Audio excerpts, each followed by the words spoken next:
How you doing today? Lynn Jones, Jacksonville Free Press News. I just want to tell you congratulations on your success, young man. Thank You you. hold your head up, all right? You guys have had a most magnificent season. Thank And you you. did a great job out there today. So Appreciate you it. just hold your head up, okay? Thank And you, ladies ma'am. and gentlemen, Duval, you the one, all Thank you, right? You ma'am. keep it going. We got another season, I okay? appreciate Take it. care and much continued success to you and the entire team. Thank you, ma'am.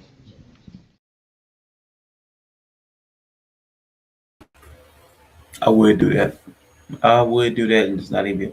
I did the little snippet intro, man. Shout out to Miss Lynn, man. Inspiration, inspiration to the whole world.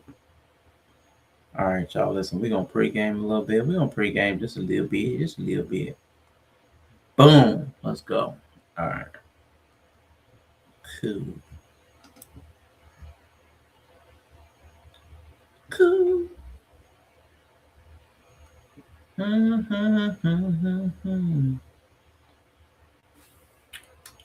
Yup, skis.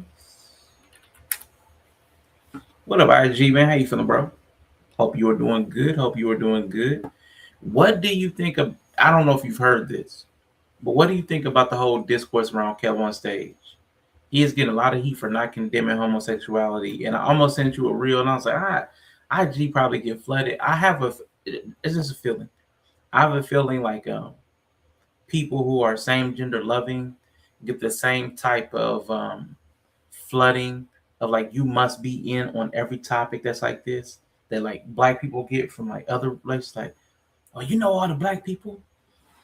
Okay, cool. We're going to set that up because it's been cracking me up how crazy people are about this. Like, why do y'all care so much about this one thing that you say is a sin, but all the other sins, I don't understand it. It doesn't even. It doesn't even. My brain can't even really wrap itself around it. And they're trying to use the Bible, but the Bible condemns. Because I did the research on this. The Bible is either seven. It's a prime number, 7, 9, or 11. The Bible calls lying an abomination 7, 9, or 11 times. I can't remember exactly which one. I can go back because I had a database. I had a Bible database. I went through it. It's crazy, but it's been years. But it talks about lying so much more as an abomination, and God hates a lying lips and stuff like that. So much more than it does about God saying that a man lying with man is an abomination. And it just trips me out that they focus on that one. It's like, okay, well, that's a choice. That's a choice. So man, so yeah, we're gonna set something up, man, because that's been. I don't understand why they care so much about what he's not even a pastor. He's not. He's just a dude. He's just a dude. Why are all y'all been out of shape? But just a dude says, man, trip me out. But yeah, man, we're gonna watch a little bit. This is John Deloney. I watched John Deloney. We're supposed to start at like 12. So Bree should be here around 12. Yella be somewhere around 12. We're gonna talk about lessons they've learned, because they're both approaching 40. Yella's birthday is in 3 days. Man, we got Beef Curtains in the building. Greg Bryant with the new account. Let's go. Beef Curtains in the building. I like the cat.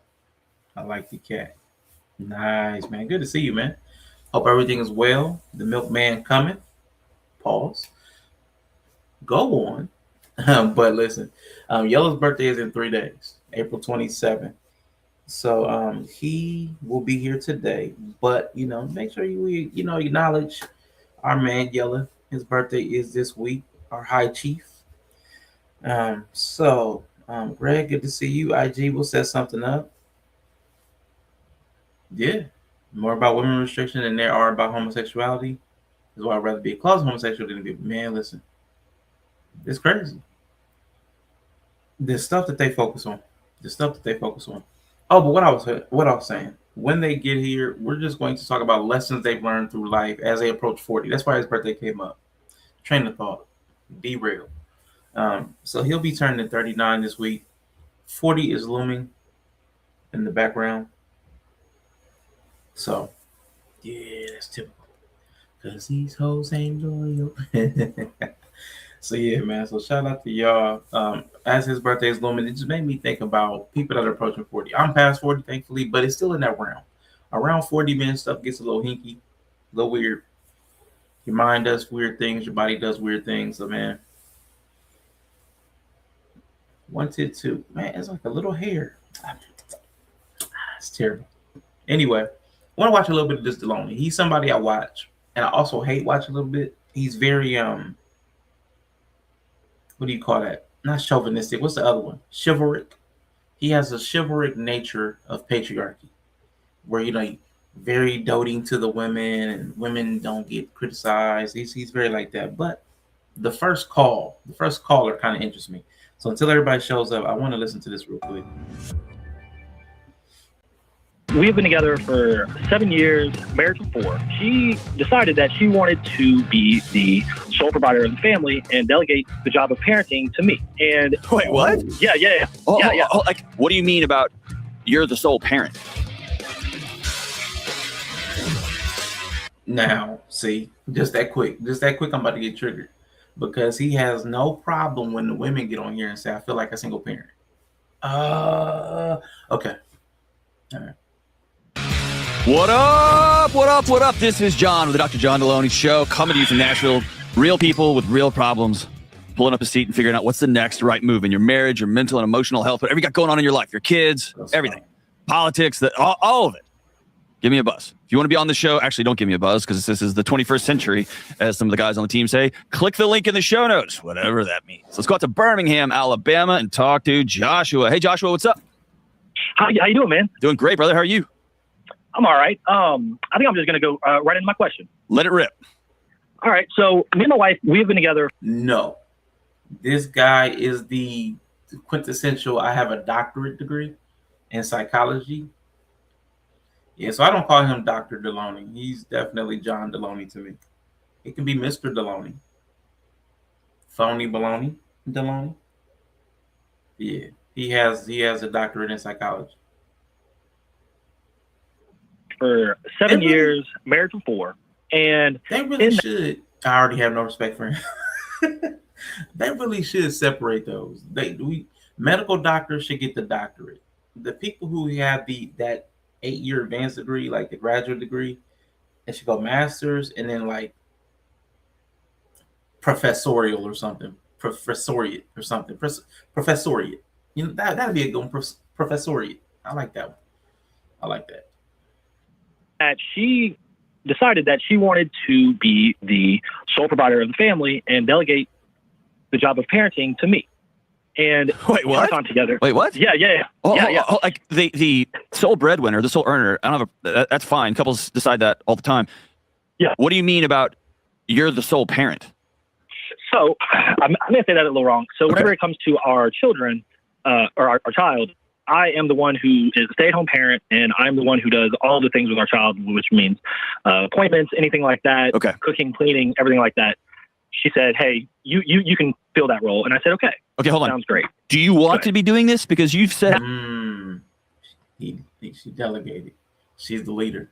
We might have a little bit of conversation about that. We were having a conversation in Discord about leadership. Someone falls out of the plane and they ask for a doctor. If you stand up, you are a doctor. If you don't, you are not. I'm with that. We should change the title. I don't like them being able to get a degree from another realm and calling it a doctorate.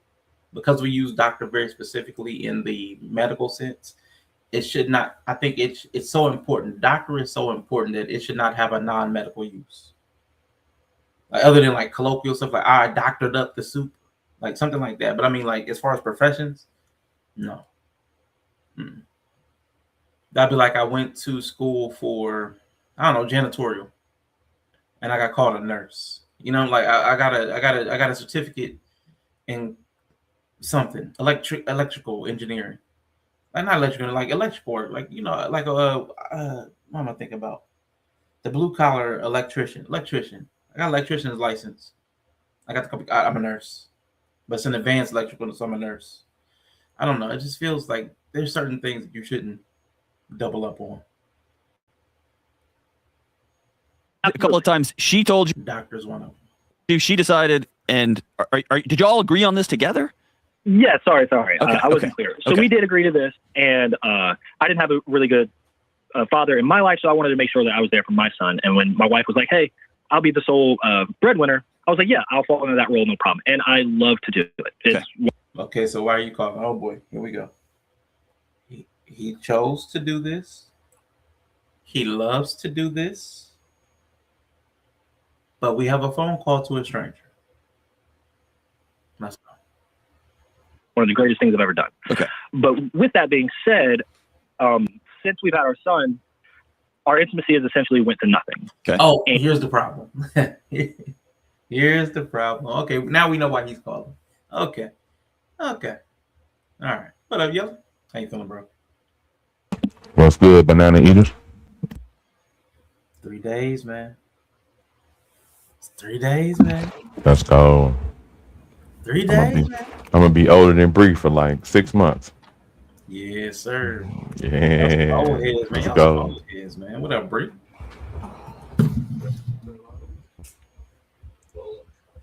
Bree get to be the little nigga till October. Yeah. Y'all young old people. It's so adorable. Women do not want to fuck a man with a vacuum. I don't make the rules. Listen, some of them might. I don't know. I don't know percentages. I don't know the percentages. I mean, have you ever seen the woman react to those lines in the carpet? Okay. Like they have a really good reaction to those lines in the carpet. So you got to make sure the line. Okay, so it's probably like the visible demonstration of domesticity. Probably not just a vacuum, but Right. like some kind of skill with Right. said thing. Mm-hmm. That's why they enjoy when we cut the grass.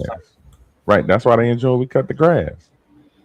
You know what I'm saying? They want them lines crispy. It's like you come in with new waves, right? She see you with fresh haircut. You know what I'm saying? So waves in the hair, waves in the rug. Yeah. Okay. Boy, look, get a little extra dessert with your dinner tonight. Let's go.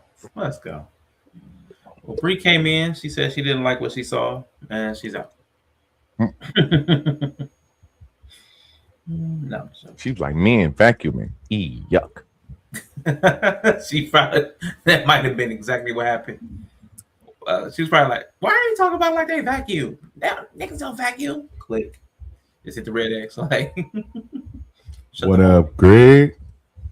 We got beef curtains here, man. Beef curtains in the building, man. The beefiest of curtains. Oh, add YouTube. Add your channel if you want to on one. We Twitch. You good? Cool. Yeah, we good. Cool. You know what? I didn't automatically add that. Yeah, all right. Why not bring some of the Twitchers on over to the conversation? Yeah. All right. So they stopped being intimate. Let's see where we at. And in that, when you say intimacy, y'all aren't having sex anymore? No, not at all. Okay. What about? I would say probably once every 3-4 months. Oh, okay. Okay, right. so. Ooh. Damn. Okay. What? Now you've agreed to be the stay-at-home parent. Your wife is the breadwinner, Yella. How would you handle the slide into once every 3 or 4 months? How would that feel first, and then how would you respond?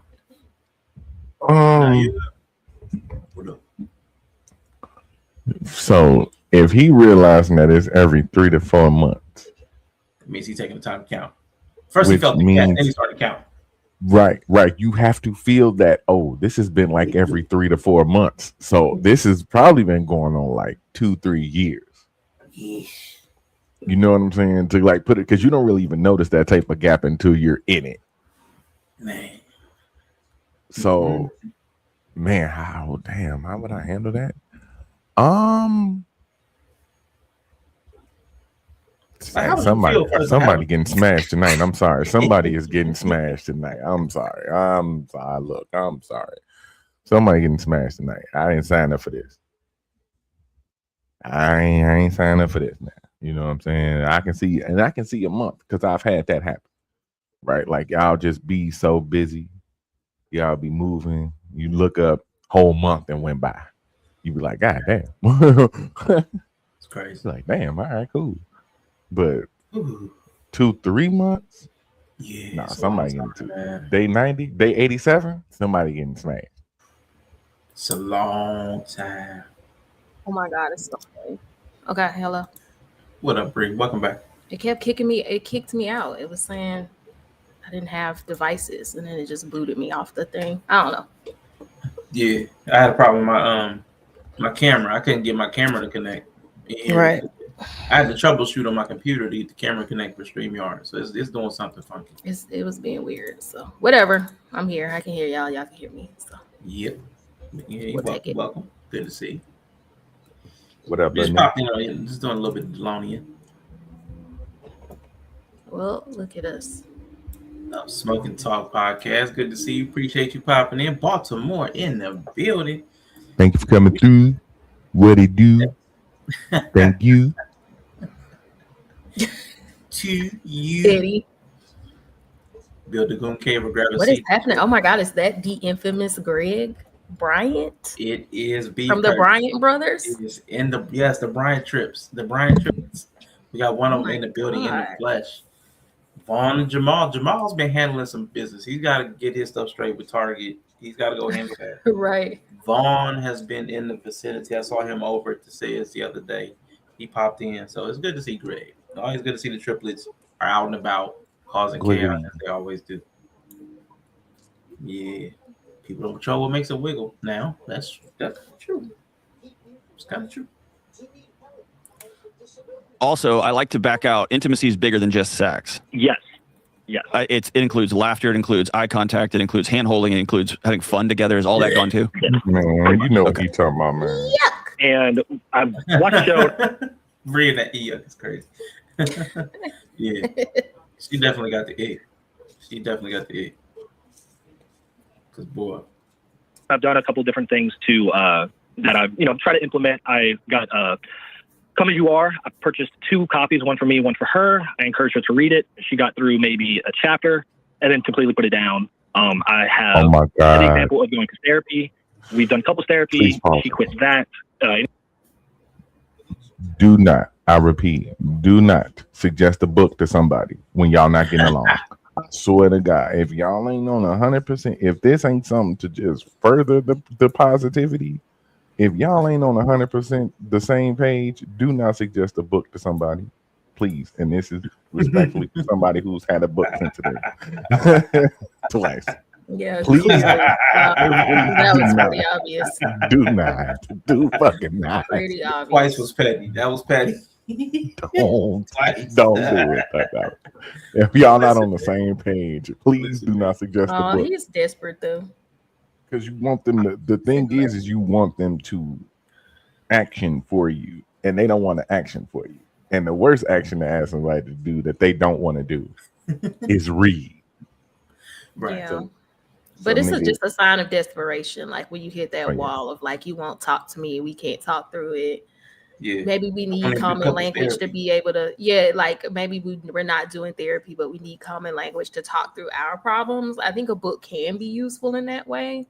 Like if y'all both agree to read it and y'all both are reading the same thing, then it's the same thing that therapy kind of does. It's like helps get the language on the same like level so y'all can like understand what each other are saying without all the misunderstandings. So I can see why people do the book thing. It's like a desperation move. Yeah. But you know it's real bad if they give you a book. Giving a homework. It's real bad if they give you a book. I need you to read this, honey. I would say though, we're having a disconnection. Like his specifically is really bad because they're not having any levels of intimacy or closeness or care. Right. But then also on top of that, she's showing no interest in being involved in bridging the gap. Exactly. So I mean, reading a chapter, giving up on couples therapy, she's letting him know she's out. Like, she's I'm done, out. bro. Yeah, I'm done. Yeah. Yeah, she's checked out. Done. Yeah, that sucks though. Anytime she's done her own therapy, she's quit that as well. Okay. And I'm at a spot where I've done all the things she's asked me to do. For instance, more dates, make sure the house is clean, make sure, taking care of all the domestic things. Gotcha. Even once I've done that, nothing has improved. Okay. And then whenever I bring it up, she says, "Oh, well, we're on this again." Oh, we're on this. So I'm sort of wow. Gotcha. Wow. She's so tired of him. Here it's you a go. Scam. Yeah. She thought she put it at the bottom of an endless list. He got to the bottom of the list. She's like, oh, crap. This guy won't take a hint. Yeah, that's sad though. You were serious about that? Right. That's sad. It's got to be bad though. That's what I'm thinking. It's got to be bad sex. Like he's just got to be terrible. But she's just like not. Or it's just over time. Like now that the sex is gone, he's like, "Oh, we have a problem." But it's been a compounding issue to the point where now the sex is also gone, and now he wants to do whatever he needs to because the sex is gone. And she's like, "Fuck you." You only doing all this because the sex is gone. Like you know what I mean? Like that. Yeah. Gets you. I don't know, Bree. He's the stay-at-home mom. Like they both mutually agree. Like he's doing all the things. If he's taking care of the kids, like what could he not be doing? I don't know. It could be a communication thing. It could be a connection thing. The guy that's reading books and going to therapy. Well, he's doing that now. It's possible. I don't know. No, I mean he's doing it now, but it seems like the task division. You could say, oh, maybe it's the task division thing, but it could be it's not a task division thing. It's also like, and he said she had to say, okay, do this, watch the. It sounds like he was not doing those things because he said, I am doing those things now. Like I am doing household tasks. I am helping. So that would speak to there was a time where he wasn't doing those things. I don't know how long he's been staying at home, but if he's saying I'm doing those things now, that means there was a point where he was not doing those things. Yeah. I would need to question that more because when he said stay at home, because earlier in the call that you had missed, he said he does all the cooking, cleaning, all that. So I need a timeline of when that. Which why it doesn't match that he would say I'm doing those things now. Right, because it's a new kid on the block. You know what I'm saying? Like what made him lock in, or like did he lose his job? Right, did he lose his job? Wasn't doing anything, and now he's finally like, okay, I'm the stay-at-home dad. The roles were reversed. She was probably stay-at-home type deal, or mostly home, because it sounds like they both been working. Like it don't sound like she can just go from. She didn't just go from at home to breadwinner. Right, so they was probably both working at the same time, type shit, and now he just to stay at home, begrudgingly, or he finally got settled into the role. Yeah, he said he again the callers every day. He made it sound like he was all on board, but his language at first sounded like he forced it upon him. So that kind of leans to what you're saying, Bree. But then when John questioned him. He was like, "Oh no, we both made the decision. It was the best decision of my life, blah blah." But you know, like self-report is always. He had to grow. He might have had to grow into that place. Like he may feel that way now. He got to tell himself that. Yeah. Or they went through a rough patch where he did not accept that. Now maybe now he's like, okay. Wait, hold on, wait. That's too funny. Hey, our favorite little young Caucasian. What up, little nigga? Let's go. What up? You up early, boy? Man, about to be somebody's husband in a couple months, man. It's gonna be you calling the Deloney. Yeah. Oh my God. She won't shut up. He got that Gen Z build. That's all. He gonna be all right. As soon as I got married, she said she wanted me to quit vaping, quit video games. So here's the thing, John. My wife said goon too much. Right. He got that Gen Z build. He gonna be all right. God damn it. He would never be calling about this kind of thing. Nah, I would never be. They're gonna be calling about something completely different. My wife's concerned that I like black anime women. I like them thick, John. I can't help it. I'm a man. She does too, so I don't know why she's complaining. It'd be like we both like it. Right. Yeah, that'd be super funny. I love that. Yeah, they gonna be good, though. I feel like the younger folks is kind of doing all right in them situations right now. They saw everybody else ahead of them messing up so bad. I think they know everything not to do. I think fully from the boomers down, we've shown them everything not to do Mm-hmm. So that the only thing left to do is to do it well. Like that's the only thing left. Like if I don't do what the boomers did, don't do what the Xers did, don't do what the millennials did, I can only do right. Communicate. Yeah, real talk. Reasonable expectations. Effort. Ebony BBW was in his history 286 times. I believe it. That's probably an underestimate.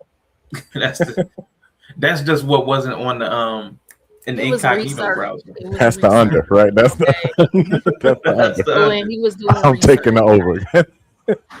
Yeah. What wasn't seen because it was deleted because he was in the incognito browser was 2,746. Big white girls taking all kinds of L's in Gen Z. Listen, I think there'll always be room for the big white girls too. Oh yeah, shit. I can tell you who ain't the ones that ain't hurting. The ones in Minnesota, the ones in Iowa, because that's where the niggas is moving. Okay, as long as they're black men alive, big white women will not have a problem. Just move to the Midwest. If you have a dating problem, move to Minnesota. I bet it's a nigga find you in 2 months. Get out of Miami. Get out of LA. Yep. Get out of New York. Mm-hmm. I can't find a date. I'm in Miami, been here 7 years, and I can't find a date. Yeah. Go to Iowa. Day one. Day one. Nigga, Jerome gonna be on your ass. Let's go. I'm at a loss of what to do because I feel like I've communicated pretty clearly, but it just doesn't seem like it's very receptive. Bro, she's communicated very clearly. Not with her words, but she is giving you nothing. She is giving you nothing but a home. You gotta either stay or go, bro. Like you're get not nothing. Anywhere else. You won nothing. You deserve nothing. You get us the scene from Willy Wonka. You get nothing. You deserve nothing. Good day. I said good day, sir. Damn, getting good day by your wife, bro. It's crazy. Yeah, she doesn't care. Okay. Dang. Yeah, she doesn't care. Yeah. Okay. He's a stay-at-home dad. Yes, he is. Something like warm Eskimo milk straight from the source. Do you disagree with that? Slightly, in the sense of go for it. I know that she cares overall. I know she cares about me. She wouldn't work as hard as she does. I know she cares about our family. Disagree. Whoa. You Facts. think she works hard for you? For you, nigga, done the shit. She got bills she to won't pay. Even hold your hand. Right, nigga, rent due. Y'all got kids. She is working for the kids, nigga. You are just a byproduct of what's going on in her world right now. The Delulu. Wow. Yeah, for real. And they bring the miracles. Man. She may not like it. Yeah, she definitely don't like this dude. Go ahead. Okay. Man, I love this call because it flips the gender norms of this question that usually I get called with. So this makes this much more it makes it much easier to talk about, right? So right. John. Oh, why does it make it easier to talk about? Oh, because you can speak honestly with the guy. Is that what you're saying? You don't have to sugarcoat things. Yep. You don't have to work around words. Oh wow. Why is it easier? It shouldn't be easier. They're both human. Yep. They're both having the same problem. Why is it easier for you? Okay. Mm-hmm. I get it, buddy. It's hard because it's hard to translate to somebody who feels like they're the stay-at-home parent. That you could still be the problem. Just because you're at home holding down the fort, doing all the other stuff, you feel like you could still be the problem somewhere. But sometimes we gotta ease into that conversation. He feel like he ain't gotta ease into it this time. He nope. Yeah, wrong. Nope, wrong. Wrong. Yeah, she works hard for me. I love it. She works hard to keep wrong. Nope, wrong. 50 years old, ain't man. Yeah, but see, that's the crazy part. They're only in I think he said year 3 or 4. They're early on. To be this sick of somebody this early. Real quick, man. Shout out to 100 Watts in the building for the 31 months sub and the big middle finger. I'm guessing that's fuck us. Fuck you too, bro. Thanks. Appreciate it. That's dope. Watts in the building. Good to see you. You are grasping for scraps of nothing, emotional connection and physical connection with a person who, if behavior is a language, is very clear. My job, my earning, my world is mine. Here's the role you can play in my world. Mm-hmm. Facts. Mm-hmm. And anytime you poke your head up above the wheat to say, can I have a vote in this world? Bro, you're a babysitter. You're met with, oh, that again? Why don't you just, you never, why, how come you don't? Mm-hmm. And so she's not working so hard for you, for y'all. She's working so hard for her. Yeah. Mm-hmm. To maintain this world that she has created alone. And marriages only work if they're co-created. Yeah. You know what I'm saying? And yeah. The hard part for you, I think, is metabolizing how bad this really is. This world that she's created alone. Now, again, if the call was flipped, the woman would have helped facilitate this by taking care of the family. Right. And if it's a guy taking care of the kids, she's done this alone. This is interesting. Okay. I can see that being her train of thought though. Like I can see her talking to him. Yeah, I can see. Yeah. Not to play a Deloney's advocate. You know what I'm saying? I can see that being her train of thought and him just translating that to her. Yeah. I mean to him. It's exactly how the dudes feel. They're like, well, she doesn't work. She doesn't do anything. But she's home taking care of the family the entire day. Yeah. It's the very same. The people who are the breadwinners, for some reason, a lot of them take on that mentality. The other person isn't doing anything, even though they're home taking care of the family, which facilitates what you're doing. So it's like it's interesting. Yeah, that's definitely how the alpha male podcast bros talk about the stay-at-home wives. Like she's home, she's not working, she's not doing anything. Right. She's on TikTok all day. Yeah, okay, 3 kids. All under 4? Okay. Yeah, like she the sole like she the one that's just benefiting the most out of this dynamic. Yeah. Oh yeah, I do this. I'm the one that go to work. I'll pay for all of it. Right. Well, no. Yeah. I built this world. You gotta get on my program. All right. Yeah, for real. Yeah, she is definitely putting him on the workout plan. Yeah, for sure. Breezy? Yeah. I haven't heard enough to make an assessment yet. Okay, let's go. Yeah. She doesn't respect you. Don't. Yeah, and that's kind of where what I've been feeling in the sense of she goes above and beyond on her part. I go above and beyond on my part. What is above and beyond on her part? Above and beyond on her part would be that she makes sure everything in the house stays on. She makes sure the car insurance is done. That's not above and beyond. That is the bar. That's the bar. That's the low thing. Above. Right. And all that is covering her own ass, bro. Like, she makes sure the insurance is paid because she drives the cars. God damn it. The kids are in the cars. Funny. Yeah. No, that's real.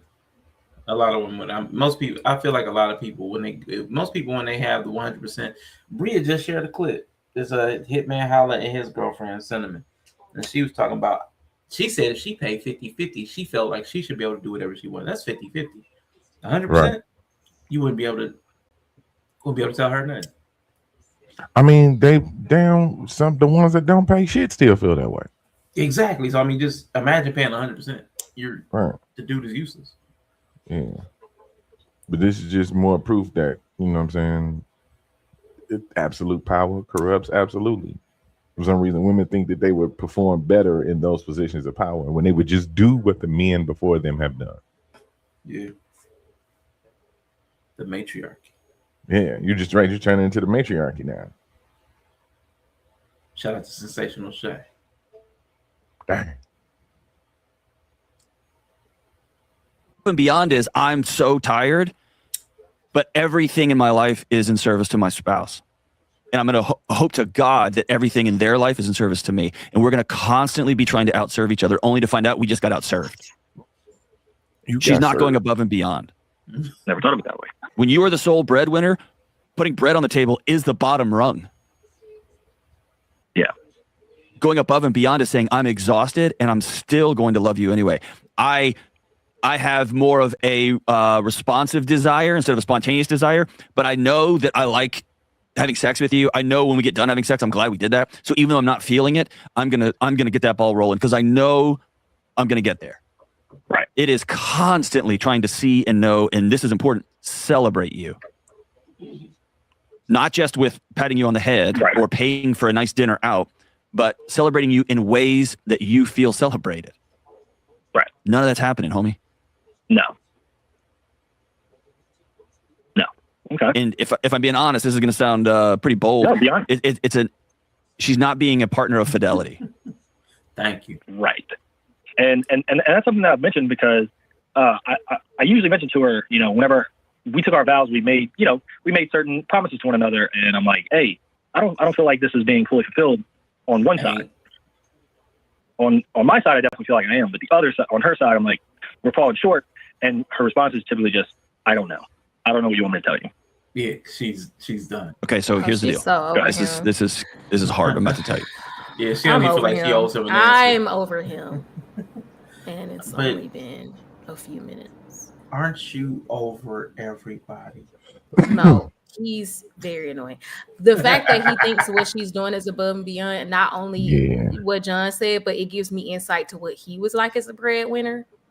Because if he thinks what she's doing is above and beyond, that means he didn't do that when he was the sole provider. Oh, that's where he stopped it at. Right. Because he was like, oh, no, if going above and beyond is also managing bills while working, he was not doing that when he was the sole provider. She was doing that along with everything else as well. So now she's probably like, what do you want me to say? This is how you were when you were the sole provider. Now you got time to be at home and you want to be all in my face. And I thought this is what providing buys you. Just going to work and tapping out. When isn't this what? Petty. Isn't this what it's supposed to? Isn't this what being the sole provider buys me? Why are you talking to me? Petty. Go away. Tit for tat. Sexless sandwich and silence. Yeah, please. Please go to your corner. Or Sausalitos, because don't she might like the cookies. Sausalitos. Please go away. In silence. Technically, I shouldn't even be paying the bills. That's facts. Because you're at home. You're supposed to be managing a budget. Yeah, shout out to the Bay Hub. Yeah, that's a good observation. I force my wife to do what I want. Exactly. She doesn't. Yeah. He's self-reporting to my she going above and beyond. Okay. That's above and beyond. Yeah, I know what kind of breadwinner you were, sir. And this is why she really hates you. First of all, you forced me to be the breadwinner.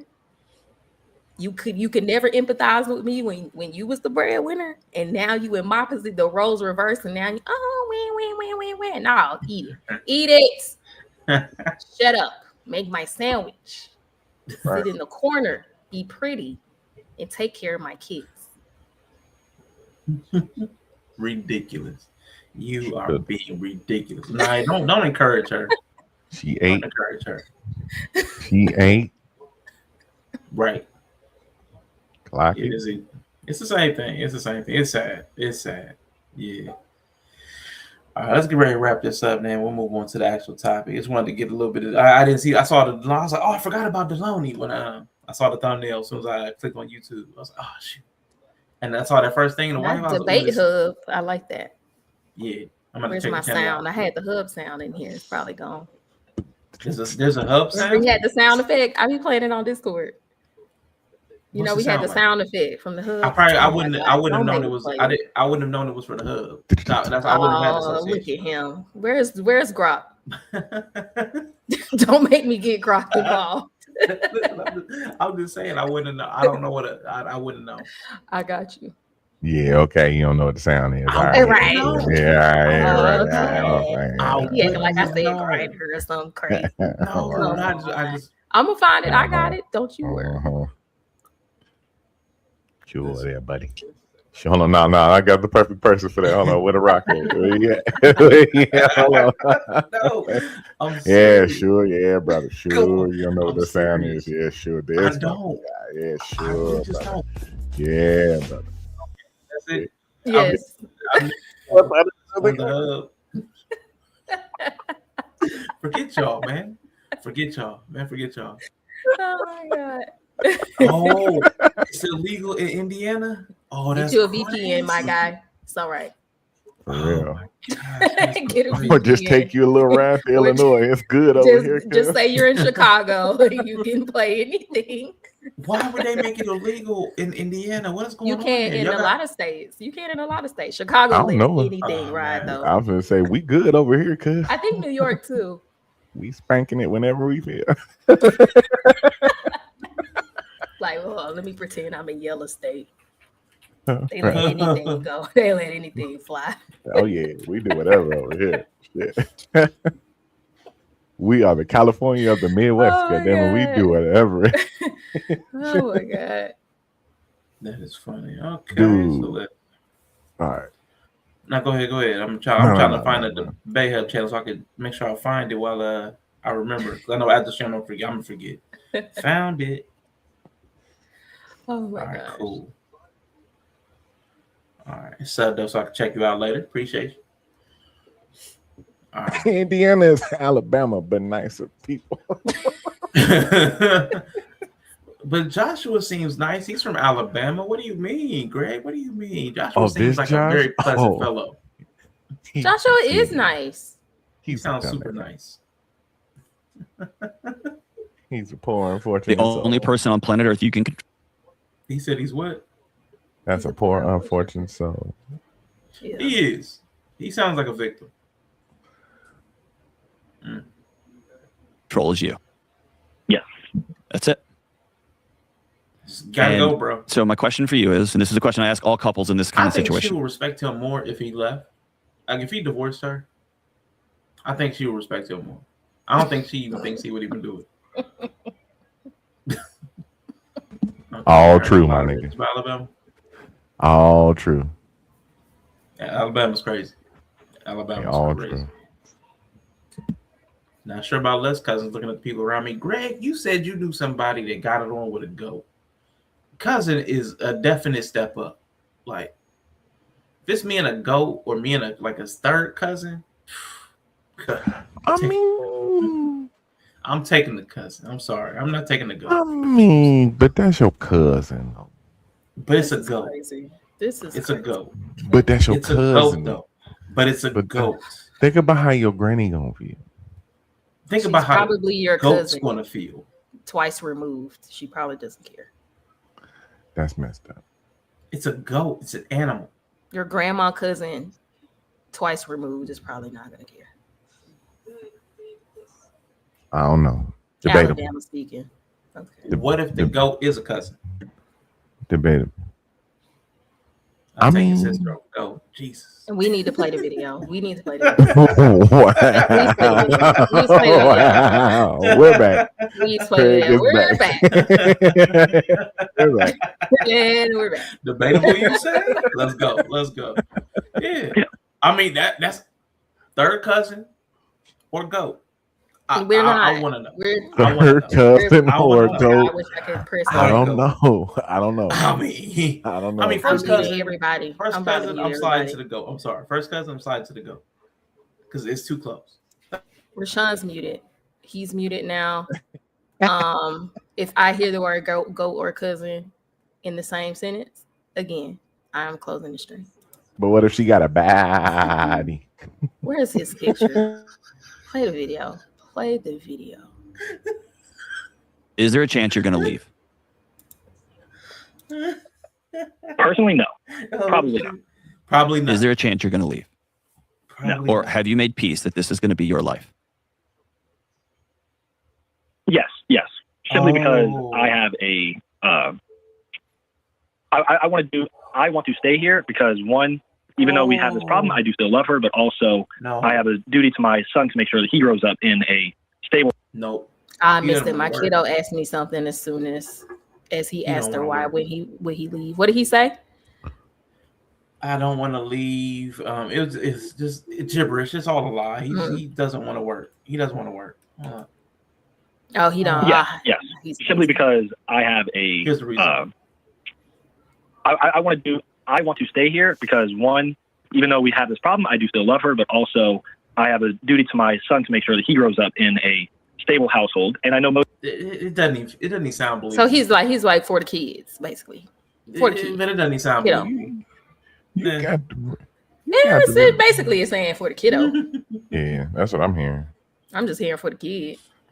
I don't understand what you're saying. And he want to be in his kid life consistently. He already knows that if they break up, it's not going to be possible. Yeah, I don't think it's for the kids. I think it's for his benefit. Like he wants to keep the kid in his life. It's not like because the kid's gonna go. Yeah, he automatically knows that if they break up, the kid's probably going to go with her. Yeah. I mean, that's why a lot of men don't leave though. Yeah, that'd be a lot of reasons. I think staying for the kids is a legitimate thing. I never look down on it because the reality is they are gonna split, and you won't. Like I said, I don't even think it's for the kids' benefit. I think it's for his. It's benefit. not. It really is. Like it rarely is. Like Catherine and Joe stayed together for the kids. We see what that kind of turned into.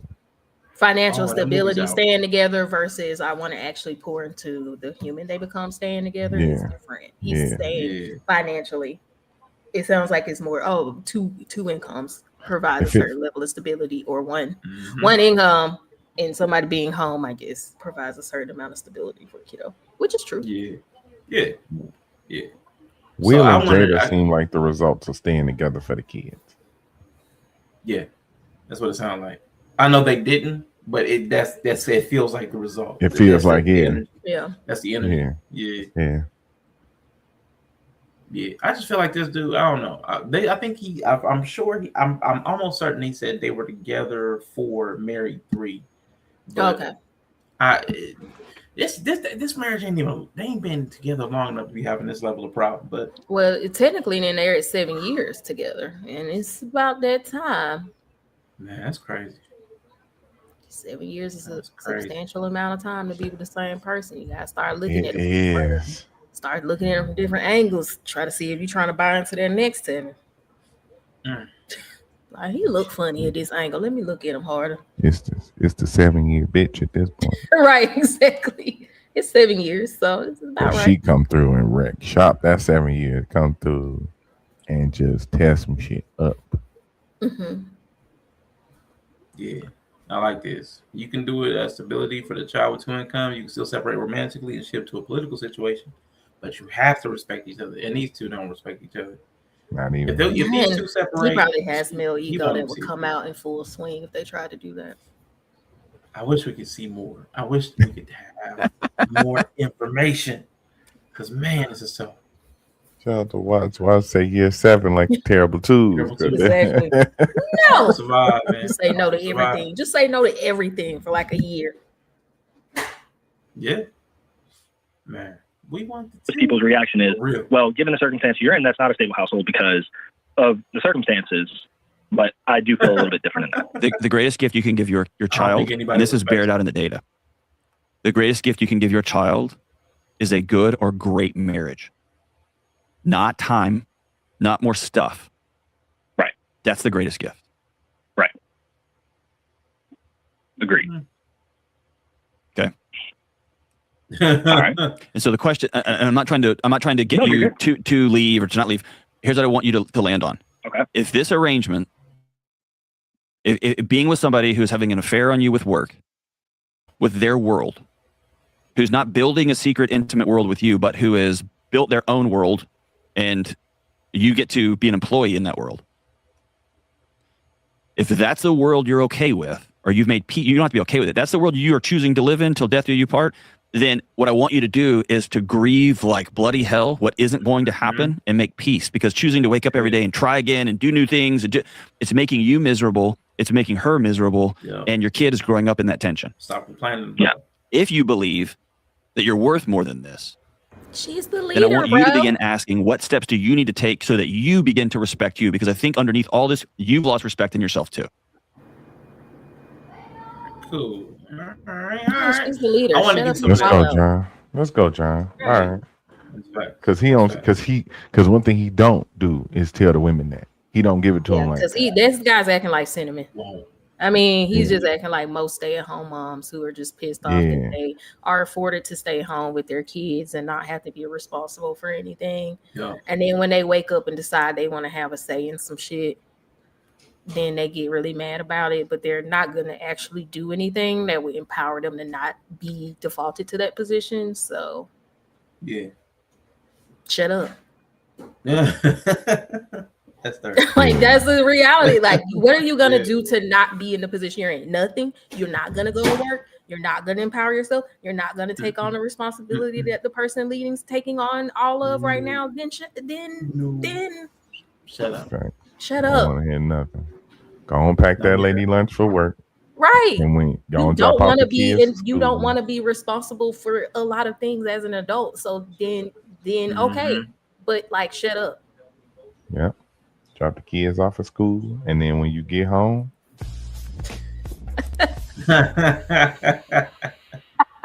let's go. Dad. Okay, real quick. I'm gonna ask this question, Bree. Don't ban me.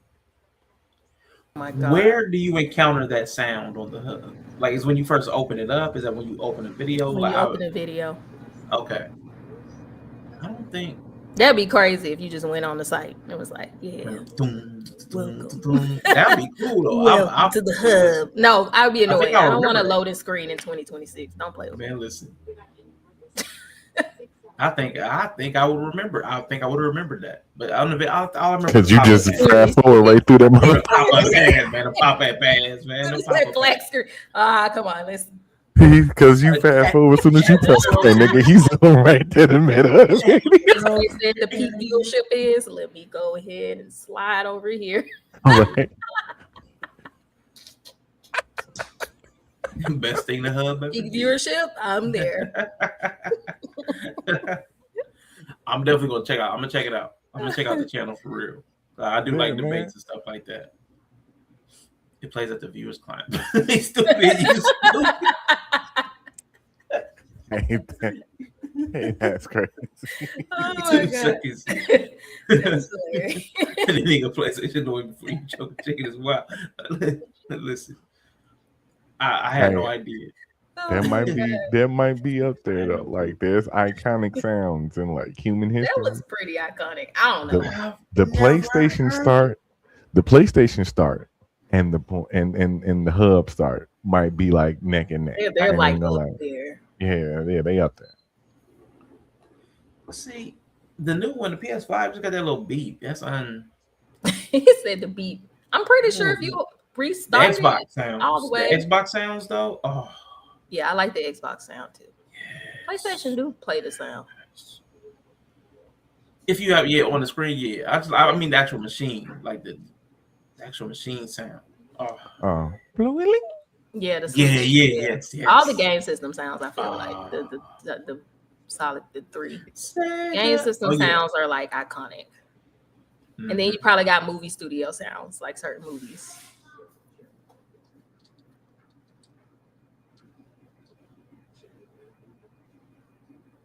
He just disappeared, but I hate this guy. I'll be right back. Maloney's pissing me off. Yeah. Sega. God, I haven't heard that in so long. For me, when I hear the Sega sound, the Sonic sound is like right behind it. They're like together for me. Yeah. Like I didn't play many Sega games besides Sonic, so it's like Sega and then the Sonic. Open his mouth. They definitely one and the same. Yeah, for real. Yeah, I automatically start hearing Sonic. Right, exactly. I am not. No, I'm not. No, I turned the PlayStation on to see if I could hear the sound. Like I couldn't remember what the PlayStation sound like. Oh yeah, it does this like ambient sound. If you have the screen up, my monitor is for this right now, so I didn't hear any of that. All I heard was the actual system. But the actual Xbox tribe love How does JD speak to women? I don't know how JD speaks to the women. response will be totally different. Oh my gosh! Because Oh, when he has been direct with women, they call him mean, cruel. Yella's humming over you. I can't hear you. Yeah, Oh, my bad. He got stuck in a. I thought I was muted. My bad. I thought I was muted. He was over there. I know he's just over there every time. He's like, "Shut up." Dude. Okay, now were you visualizing it at the same time, or were you just doing music? Were you like, I heard I was. I just hit the little thing. Did you put in the cheat code? Nope. Oh man. No. I know. I go ahead and play it OG style. I'm bare bones. Let's get it. Start off with a spin dash. Or if you don't start off with a spin dash, though, like you're not really playing Sonic. But yeah. Now, usually we stream for anywhere from 2 to 5 hours, but we don't stream often anymore. Today I think we're gonna be here to like 3. Yeah, probably be here till a little bit before 3 p.m. Yeah. iPhone alarm sound, yeah. We do go on tangents though. Bear with me. We do on tangent sidebars. Yeah, we are all over the place a lot of times. So I appreciate you for stopping by and hanging out and being in the chat. That's a big thing for me. Like they talk about love languages. A streamer love language for me is just participation. You don't have to give anything. You don't have to work. Just say something. Just talk about anything. It can even be off topic. I engage with chat that is off topic all the time, and they hate it because I'll jump in with the chat and I'll follow the chat because I'm from the chat. I'm of the chat, for the people, by the people, whatever that. I can't even remember. I don't even know what I'm saying.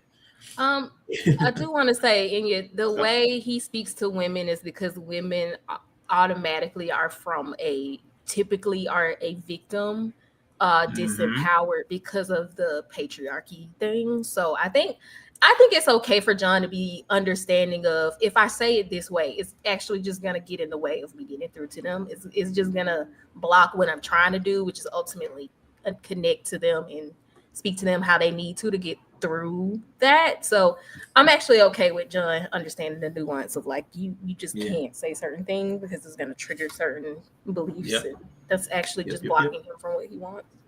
So I think that's why he doesn't talk to women like that. Because women aren't stay-at-home moms by choice. It's because of the power dynamics in the system and, all that. Yeah. And in a weird way, also the worldview that he comes from. He comes from a white evangelical Christian conservative, patriarchal, but it's benevolent patriarchy. So he would see the woman as like the weaker vessel and needing to be taken care of and protected. So you wouldn't go with them. So it's not like a gotcha thing. So even if it wasn't for the woman, even if the woman's like combative, he would never like antagonize like Kevin Samuels might. He would try to de-escalate. So even his own worldview would have him speak to women softly. Even if it's not about the women themselves, he himself just feels like women should be spoken to softer, different, all that stuff. Yeah, you can't tell women certain stuff. Like women have the kids and none of that. So there's just a lot of barriers to speaking to, which is like he's probably like, oh, it's a dude. I can be straightforward and like not trip over like gender communication nuances. Yeah. So do you think it could be effective? Do you mean the current way he's speaking, or the way we're talking about like being more direct? Both can be effective, but they both have to be deployed differently. Like you can be a soft-spoken guy towards women and still get a message through, but you have to be kind of skillful. Yeah. But Yella, my bad. Yeah, and I was gonna say, no, you right on. It's all about like skill and understanding what tools you need to use. You know what I'm saying? So, like, you shouldn't hammer a screw. Yeah. And you can't screw a nail. So, like, you definitely have to understand what tools to use for what job. They look the same. Screws and nails definitely look the same. They do the same function sometimes, but there's two distinctly different ways of approaching it. So,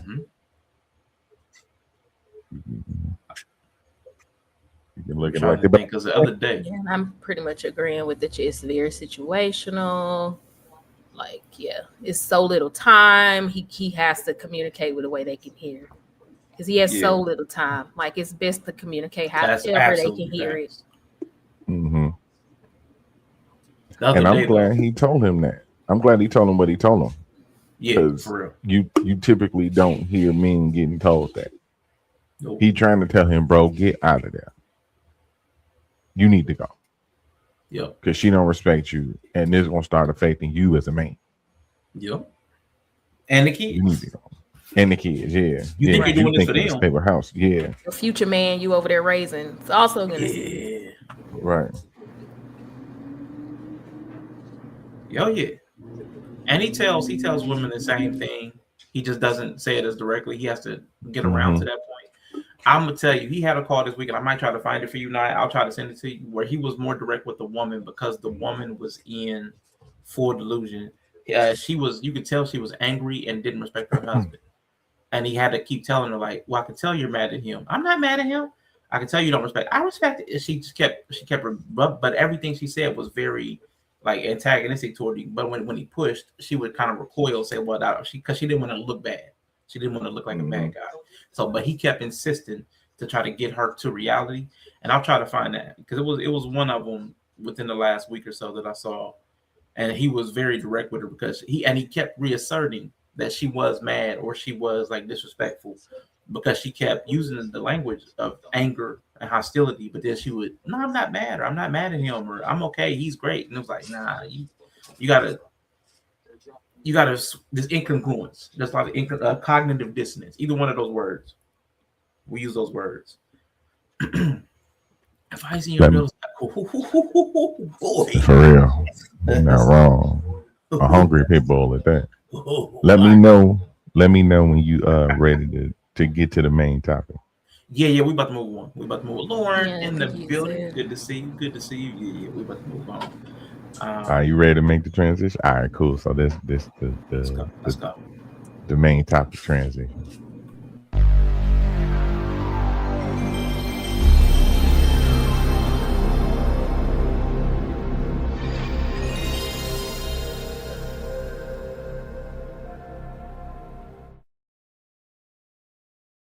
I love it. Yeah. That just reset my mind. So it was just like, yes, like my mind just, I need that for work. I need to play that when I pull into the parking lot. Yeah, for real. Like I need to play that. Like I just need like a screen break between realms of my life. So like when I get to work, I just need like different. I need a clearing screen. Like, we locking in.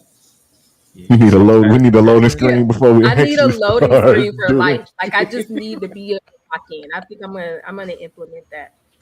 Oh man, hey, that actually might be a good idea. Like your favorite system, the system you grew up with, that loading screen, and then like a few songs of like your favorite game music, but like background music or something, or made in the lo-fi or whatever. That would be. It got me through nursing school. Like music, all I needed was because I know when I see that, I'm locking in. Like I just locked in when that gaming system came on. Like, yeah, let's get our hands ready. Like I started splitting because I'm about to be so calm or something. Like I'm finna lock in. You see that one, Bree? Screen have tips? But yes. The life loading screen should definitely have like. Oh, that's like The tips. Sims. Yeah. Like The Sims loading screen. It has all kind of like, it'd be like, you know, you can do this, or the old one where it just said nonsensical things. You know you can leave him, girl. Like that's what it is. You know you can leave him. You the birthday. Like I just need like a bunch of random You the birthday. You the birthday. I'll still listen to background music, anime openings. Yeah, come on. Anime too. Oh my gosh. If I could have the original Xbox sounds, and then the Halo. Oh my god, the Halo. Oh my god, I would start crying. Oh my gosh. I love the Halo songs. Oh my god. Oh my god. You play the Halo intro song, I literally would tear up, but I'm gonna lock the fuck in though. Like I'm gonna lock in. Oh my gosh. I might have to do a video game anime playlist. Oh my god. Because I listen to video game music all the time. Like that's all I listen to. Oh. If I could play Final Fantasy VII soundtrack at work, y'all wouldn't be able to tell me nothing. I own the hospital in a year. Yeah. Oh my gosh, man. Final Fantasy, man. Listen. Whoo! What? As soon as I said the Halo, as soon as I had the music played in my head, I got chills. But I'm trying to tell you, the anime one, I know it's so stupid because Bree hates that I keep bringing this up. That was it. Never meant to belong. If I'm having a sad day, I just want to play the do do do do do. Oh yeah, you know I'm gonna cry to some music. I got a whole anime cry music playlist. Don't play. Oh man, man! Oh my gosh, that's just man. Oh, some Sephiroth music. Oh, that's what I'm saying. Final Fantasy VII covers all the emotions needed for my line of work. I feel like it definitely covers all the emotions I need. Okay, so on the topic, I was inspired by Kev on Stage because he's been having I don't even know what to call it. Kev on Stage made comments on a couple of podcasts, and people are bothered. I have a video of somebody reacting to certain things. Most of it is around his feelings about Christianity because he's kind of like deconstructing Christianity, which a lot of us have done. Then he did not want to condemn homosexuality, which a lot of us are in the same place. So it's like, I did not understand why people took such umbrage. I get to use that. I haven't used that word in a long time. With his problem, with his reluctance to be so declarative, because he said specifically, "I'm not a theologian. I'm not a pastor. I'm not a teacher. This is what I have learned. Like, this is what I have learned. A lot of the things that we picked up from the Bible and how they were taught is not how they would have understood it then. So I'm not so quick to condemn based upon my understanding because my understanding is very limited." So having heard that conversation and the stuff behind it, I wanted to ask you guys, Yella's birthday is coming up in 3 days, man. Shout out to you, bro. Happy birthday. Yeah. And then Bree is coming up right behind you. And I'm like, y'all are approaching 40 with the speed of a runaway freight train. Hey, now. Feels slow to me because I've been trying to be 40 next year for like 4 years. Yeah. Because y'all met me at 39. Yeah. Bree has definitely aged herself, like full on aged herself. Oh, Streets of Rage. Oh, the Streets of Rage soundtrack. Oh my gosh. Yella's like, we're not 39. I'm like, shut up. 39. 39. I made this video for Yella. Somebody did like a version. They did a G-Funk version of a Sonic Zone music. Just like listen to the music real quick. Just give it like 45 seconds. We'll be back.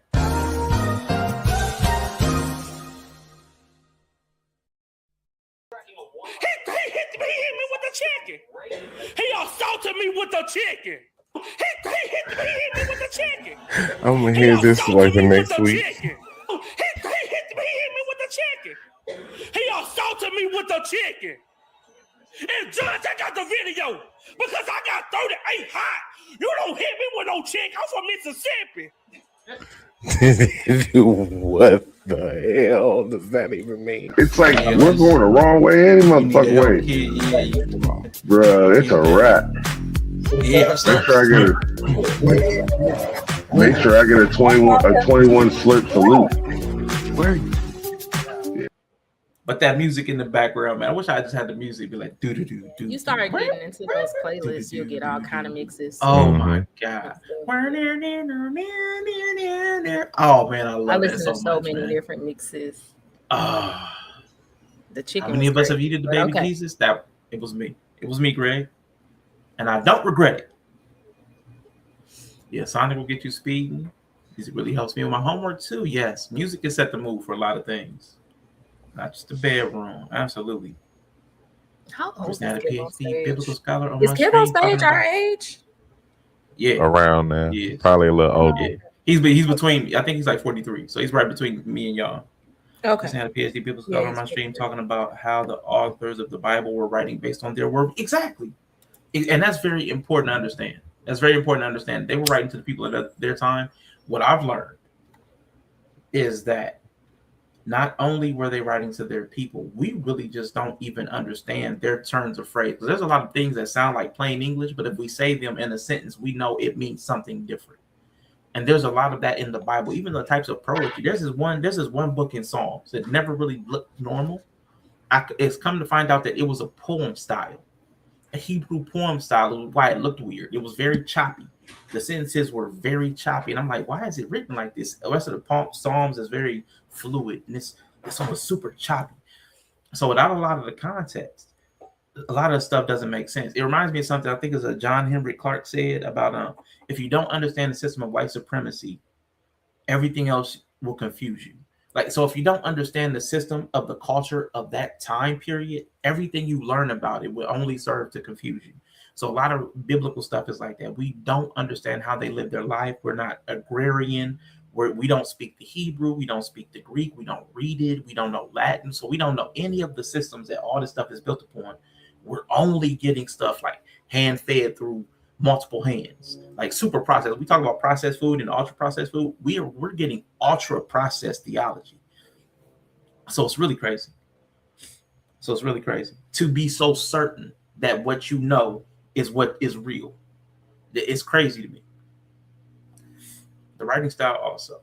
So that's what spawned this, was that feeling like I could tell he's become grounded in himself. And like I know that there are a lot of things that I don't know, but this is what I've learned. And that made me want to sit with Yella and Bree and ask them what lessons they've learned as they're approaching 40, because that's typically a pivotal time in people's lives. So as such, I don't know if I'm gonna go into the video because I've Deloney'd. I deliberated with Deloney. So I'm not gonna spend time watching this video. So now you're having a negative reaction. I want to get into the questions. But I want to do it like this. I have general questions that apply to both of you. I have questions just for Bree, and I have questions just for Yella. And what I want to do is for each of you, I'm gonna start with Bree, ladies first. Very patriarchal. Oh shoot. And I'm gonna have to step away for a second to get something. I've got a delivery coming by in about 30 minutes. So Bree, at the end, what is this? There was a game, I can't even remember what it's called. But after you answer your question, I'm gonna let you pick your question, and then I'm gonna let you pick the question that's coming behind. Is it gonna be for both Yella, or I don't know? I wanted to do something cute like that. It sounds stupid now that I'm saying it out loud. So I'm just gonna ask you guys questions, okay? How about that? Now I'm saying it out loud. It sounded too convoluted. Just let him do it. Okay. Cool. Yeah.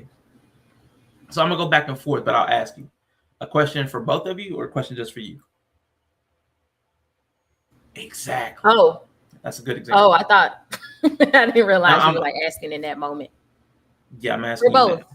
For both of you. Okay, cool. So as you both near 40, this is very simple. As you both near 40, what have you found is different about you than you would have anticipated than your 20-year-old version? What is different about you now at nearing 40 than your 20-year-old version would have imagined? Oh, that's a hard question. I'm more the same than I thought I would be. In this account? Right. I'm actually more the same than I thought I would be.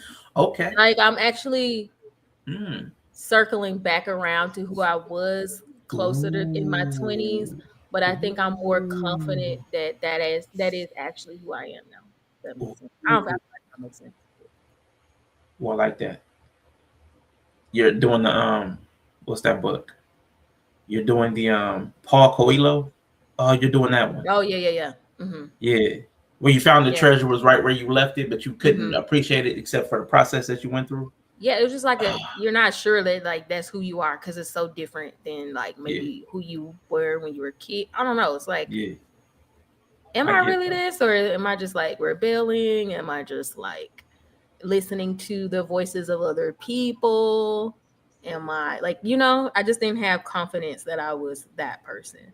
But like now that I'm 40 and I'm confident, like I feel like I'm very still much so. I was pretty spot on around that time. I wish I would have been more sure of myself. Okay. Yeah. But you had to go through the things that made you sure of yourself. Yeah. for the principles that you had at 20 to be fulfilled. Right. Okay. I like it. What about you, Yella? 20-year-old Yella, young Yella. How are you different than he would have thought? I am a lot more like emotional. Ooh. Not in the sense of I've always been emotional because I'm a reactive ass light skinned nigga. I'm a light skinned Taurus ass nigga. I'm a light skinned Taurus millennial. We are emotional. Okay. But I'm talking about to the point to where like, man, shit be getting me. I'll be mad. I'll be like, I'm finna cry. Like not be like I'll be so mad that like I'll see some shit. Yeah. And it'll like, okay, for example, last night we was watching the draft. Yeah. And the kid got drafted. And he broke down halfway down the hallway. Like it was a long walkway. And he broke, and it was just like, oh man, I wanted to just go hug Shorty. I know he like, I just wanted to be like, oh man, it's all good. Like 20-year-old me would be like, fuck you crying for me. Yeah. But I wouldn't have grasped that at that point. You know what I'm saying? Now I understand because this the only time they gonna get to do that. Like that's a big moment. That's like a huge accomplishment. And it made me appreciate that more. And it was just like, oh man, it's like I'd be seeing little shit. It was the dude was talking about his baby. Like the dude was doing like a product review of his baby, and I was just like, oh, just look at that. It's just so nice. Yeah. So it's almost like turning into granddad a little bit. You know, granddads be soft. They be fucking softies and shit. Yeah. Okay. Well, shout out. I just want to shout out Greg Bryan real quick for the Cash App, who donated today for viewers like you. Now I don't have that drop, but I do have this one.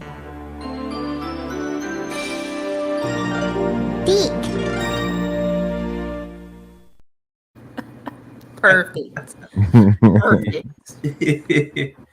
Yeah. So yeah, man, I get exactly what you're saying. There's like a sensitivity and an empathy.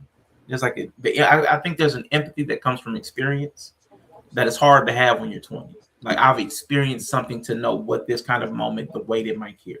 You know what I'm saying? So yeah. This nostalgia. Come on. Yeah, older men be crying. I love it. Yeah. We be crying like a motherfucker. Yeah. It's like right around graduation age as kids. Oh my God, they be crying. Should have seen all the dads last night on the draft. All the dads. Oh yeah. Just shook it. There's just my boy. Yeah. He put in so much work. That's what I'm talking about. And we talking about dads who are like super successful. A couple of the dads was former NFL themselves. So like they know the release of like all your hard years of parenting, not quite knowing if you were doing it right. Like that's also like a moment where you're like, oh fuck, I did it. Thank God. It was like appreciate you.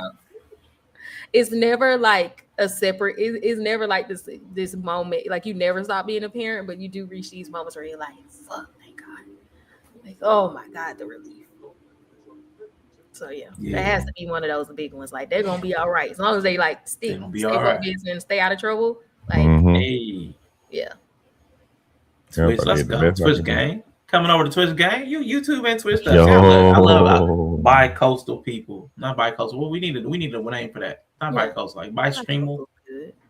Yeah, bi-coastal. Okay, let's go. Yeah, bi-coastal works. Because it's a very different vibe over there. Very different vibe. It's definitely East Coast, West Coast. The East Coasters don't usually mess with the West Coasters. The West Coasters do not mess with the East Coasters. Twitch and YouTube. This is my new smaller debate channel. Okay. And I've been getting into debate. There's another channel. It's just called Lisa right now. I don't know why, but it's like two-sided truth. I've been watching people that are hosting debates about topics lately. So I subbed up and I definitely want to check out your content. Goblin Queen. Okay. Got you. Yeah. I don't have my YouTube pulled up, but I'm definitely going to check you out. I love again, thoughtful people that are engaged in different types of topics. I'm all for it. I'll be in the content. I'll be in the comments. I'm a chat dude. They scam me into starting the stream. That was by StreamYule. I'm just gonna say this word, and I'm gonna risk getting banned. Go. Okay. Now, Yella, it's your turn. Would you like a question for you or a question for Bo? The Quiet Bring. Oh, she might have disowned her channel. She is so. No, it may have changed the link because of the name, the channel name. Oh, the Laid Back Lens. Yeah, so it may not work anymore. Oh. Yeah, but it's cool. Yeah, hold up. So, Yella, you want a both question or you want one for you? Let's do another both question. All right, hold up. Got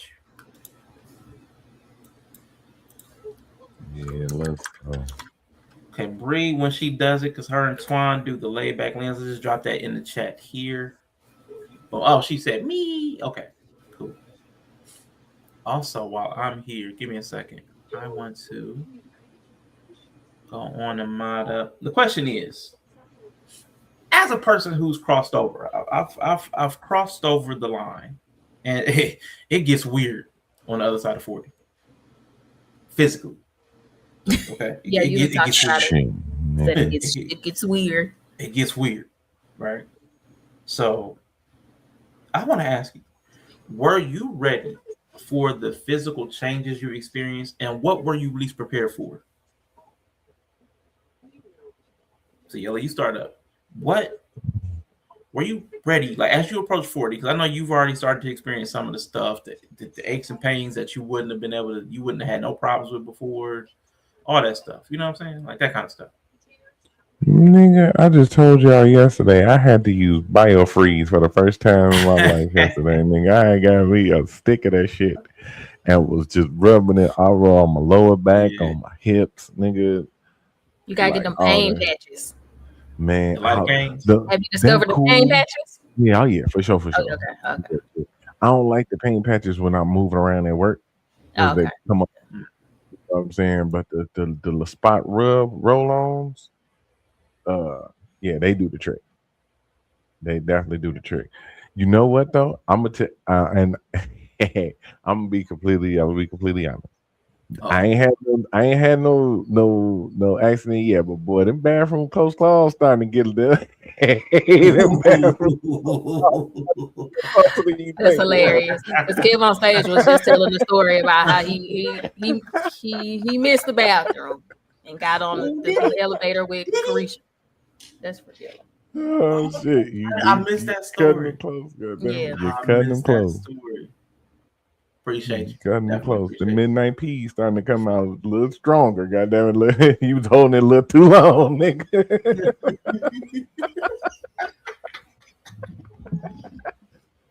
Let's go. That's real shit. Hey, that's real shit. Don't let you know right now. No, that's on me. I should have had that for you before, but I never keep my stream up on YouTube signed in as Critically Drinking. So that's on me. I'm lazy about that. I'm signed in under my personal account. So that's on me. That's on me. And I know you were subbing up everybody. Inya was sharing this. That is now that name's going to change.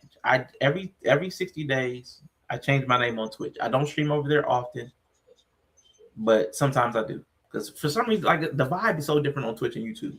So I don't dual stream. I'll either do one or the other depending on how I feel.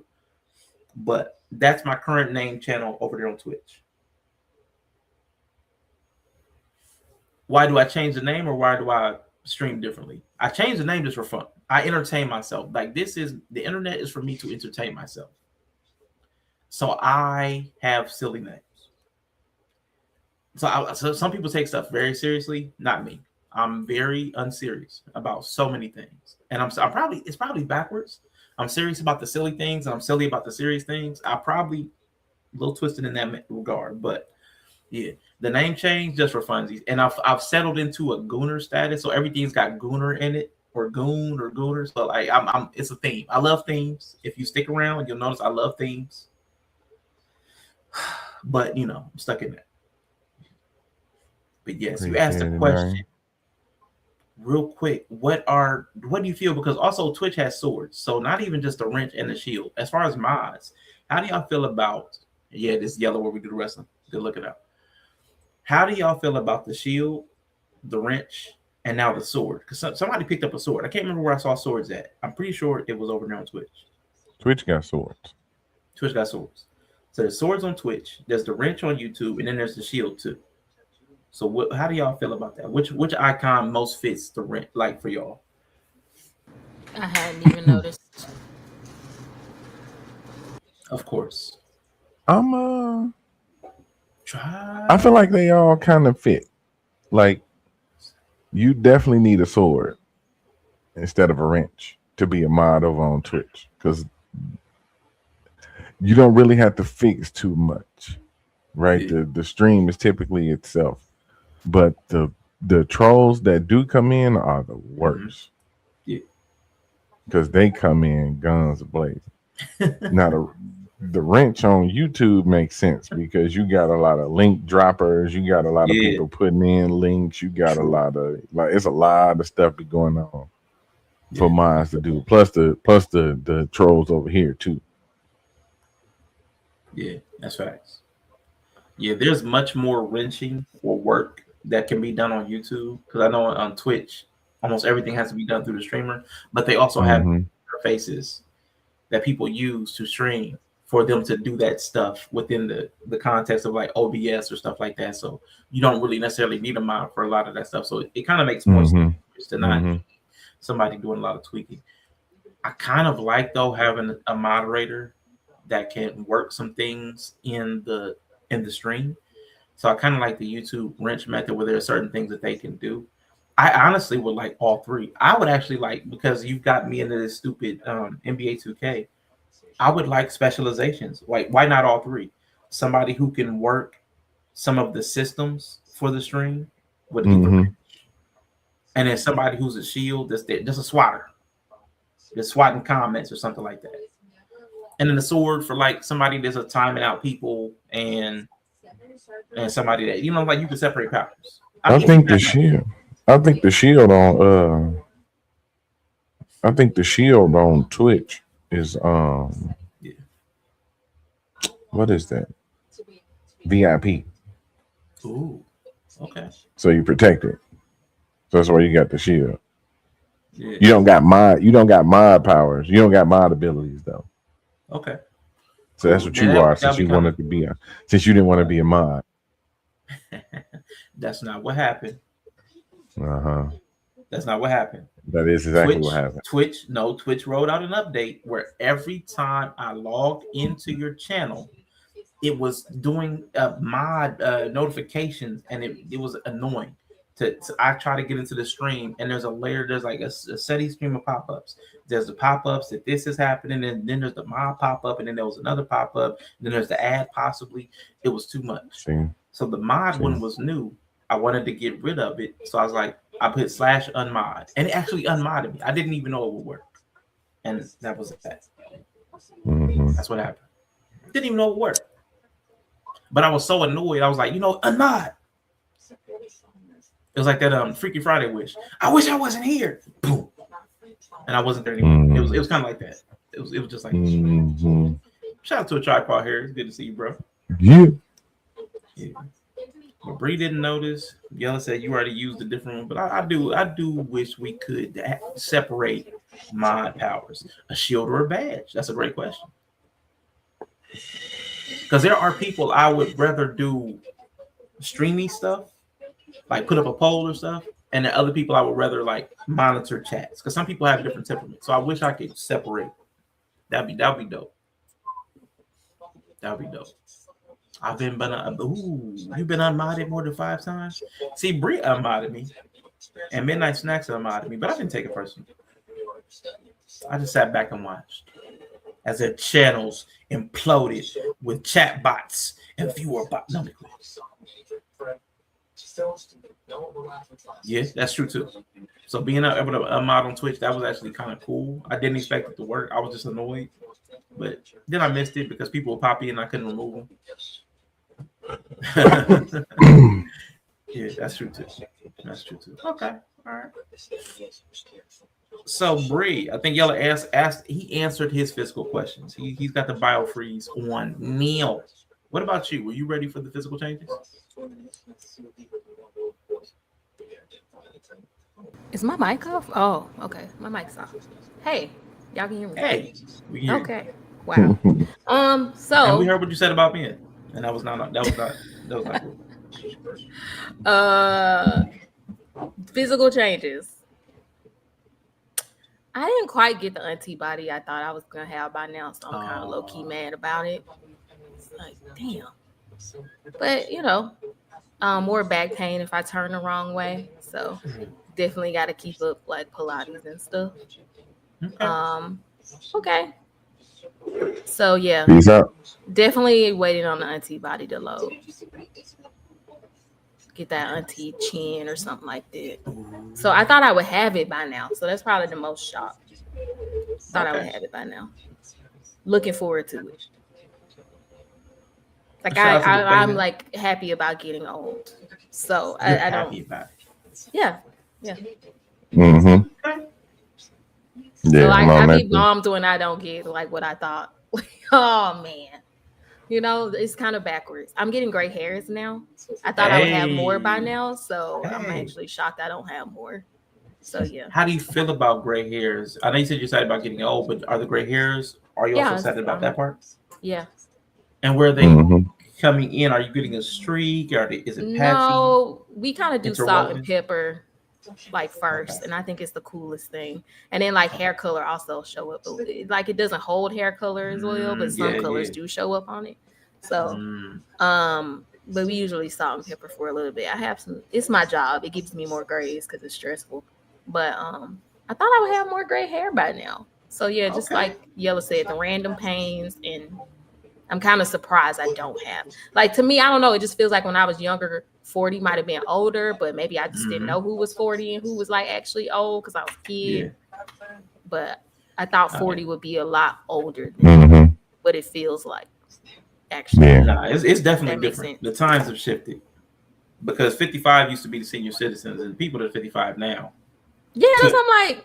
Or was I just wrong? Like, then I had to like think about the age gap, like how old my mom was when I was a certain age, and I'm pretty sure she might have been like close to 40, but she was pretty young, still like stuff. So yeah, I just thought it would feel much older than it feels. Yeah. 40s. Yeah. Because I'm bald for those who haven't seen it, but like I was expecting like the gray facial hair. You know what I'm saying?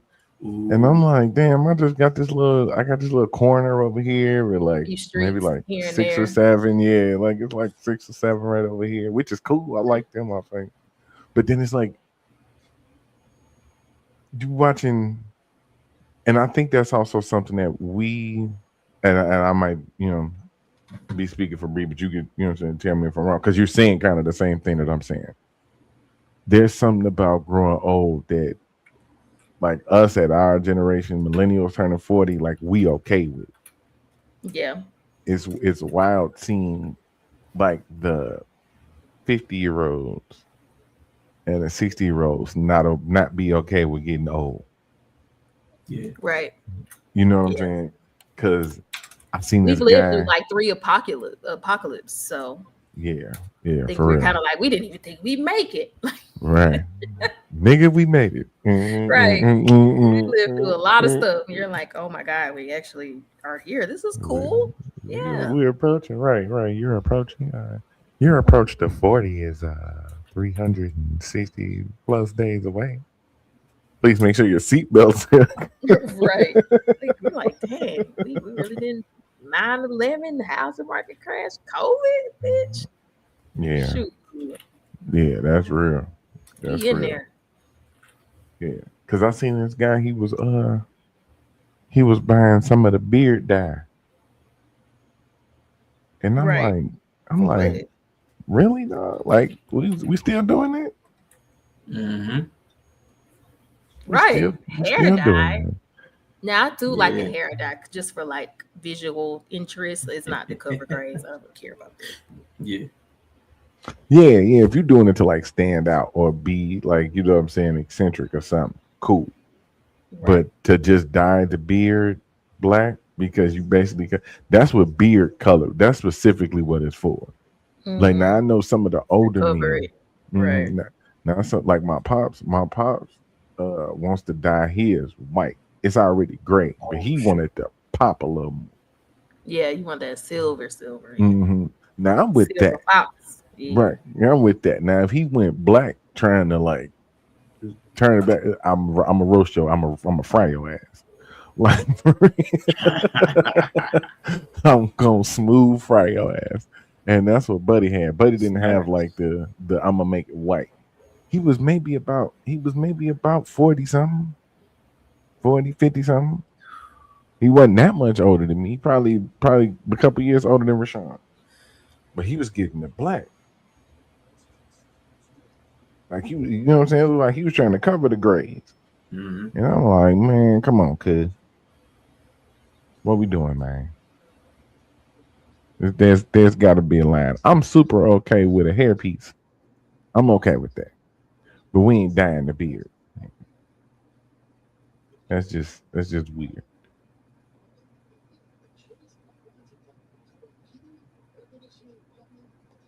Exactly. I'll never be able to grow a full beard. It's ridiculous. I am every 2 weeks I think about what Dury told me, and I want to go get that hair growth stuff. Yeah, take a trip to Turkey, cuz. I mean, what you got look gray though. Like it got some type of gray in it. What this right here? Yeah. There's a couple gray hairs there, but it's hey, barely, there we go. Hey, there we go. Yeah, trust me, it's overrated. Nah, I mean, having a beard, it's not overrated. It's rated. It's rated. Nigga. Somebody that's never been able to have a beard, don't tell me that it's underrated. It's like, look, that's like somebody's like 40-some-year-old version. So 40-year. It's overrated. Sex ain't that important. Nah, you ain't missing nothing really. You see that? That's probably only good for like a day or two. And then it just kind of turns into homeless. There's a thin line. There's a thin line between, oh girl, look at his beard, and girl, look at his beard. There's a thin line. Yeah. That's a very thin line. Trust me, that maintenance sucks. I hate you, Nova. I know you're talking about me. Shut up. I hate you. Pubes. I got pubes. I know. I mean, right? You could tell who didn't need enough coochie growing up. That's all I'm saying. Ooh, trying to hide your hairline. Now, listen, I did have some hair color stuff because I started going gray right over here, the little sideburn. Yeah, start on the side. But I like it though. I liked it, so it made me feel older. Yeah, I got the baby face, so it's like I like the gray because it made me feel older. Yeah, that's why I like. So you gonna have that? Why I think because I have a young appearance, like I feel like I look forward to. I'm saying, come on, quit lying to me. Yeah, bro, you gonna have that, bro. Like, okay, well, shit, I don't have no hair on my head, nigga. Shit, you gonna have that? But you had it. You had it and lost it. Okay, I'll be right back. I need like 3 minutes. I'll be back. Maybe 5. You had it. And lost it. Like I lost it. Like you fucked that up. You left it at the Walmart. Right. It's better to have haired and lost than better to have never to have haired at all. What a hater. Like you fucked that up, nigga, not me. Right. You should have left your hair at the damn store. We told you to leave it at home so you wouldn't lose it. You went outside with it trying to be cute. See? Don't listen. Oh, that's so funny. That's cool. That's cool. But you know what though? How can I put it? I would much rather have the beard that I have than like a full head of hair. Right. Because y'all don't really, I mean, it's like more recently. Wow. Men don't really have a whole bunch of options anyway. No, because and And that's what I'm saying. I would rather have what Rashawn had instead of some of these, because some of these niggas beards be patchy, super patchy, bro. Like these niggas be out here with struggle beard. I'm like, bro, cut that shit off. Just go Will and Ali, nigga. Just go straight naked face, bro. Go ahead and just cut that shit off. Some of these niggas be struggling. Just like, I'm cool. I'm glad it worked out some way. Because I couldn't be walking around with the Anthony Hamilton and ball. Well, he makes struggle music. I feel like it's on brand. I mean, what? Like, he's like manifesting that beard. I feel like if he just sung happier shit, his beard would fill in.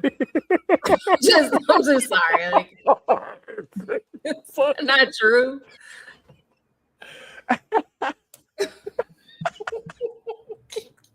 Sing it. I'm just saying. I feel like it's on brand. I think he wouldn't hit the thing. I'm just saying. If it's his branding, he doesn't need a full beard. Somebody on TikTok said Anthony Hamilton made music for people who take the bus.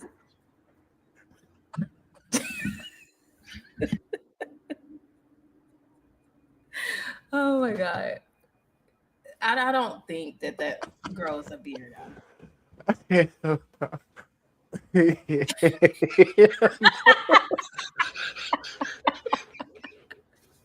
Why Anthony Hamilton? In the South too, like how they beards don't connect. Some people beards don't connect.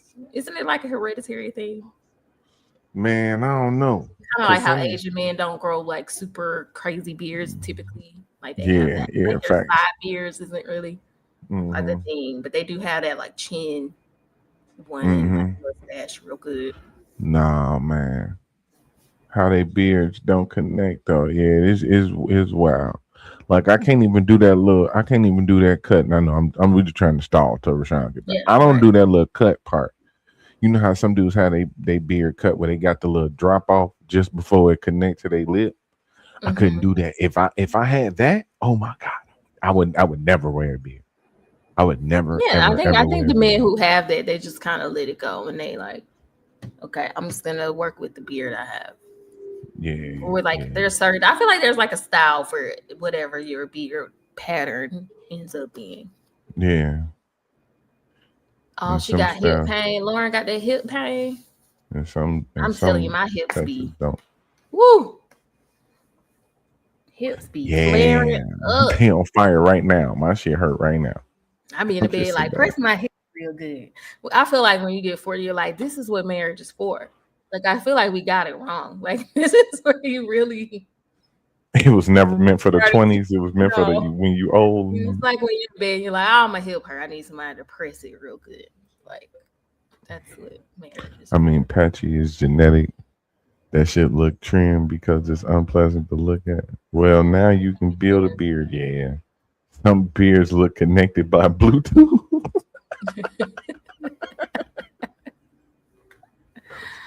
He said it's chopped. You got a chopped beard. I just had a bald spot on each side, but they are not symmetrical. So that should look chopped. Yeah, you got to be careful because it's just like in your head. Yep, it's just like so just like in like men's hair, like you know how we got that swirl, like in like women's hair, anybody's hair, you know you got that swirl, like you get that in your beard too sometimes. Like sometimes men get that shit in their beard, like our facial hair don't just grow the same direction sometimes, especially if you wear it short. So like I got it on I want to say my right side. Yeah, I got one on my right side. So you gotta like cut it in a certain pattern to make sure you don't just. You won't like completely shave it off, but you'll shave it too low.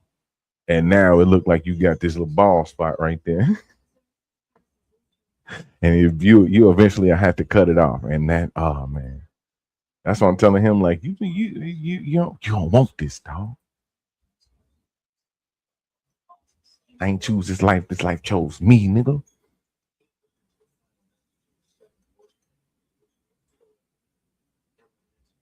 I don't want this, man.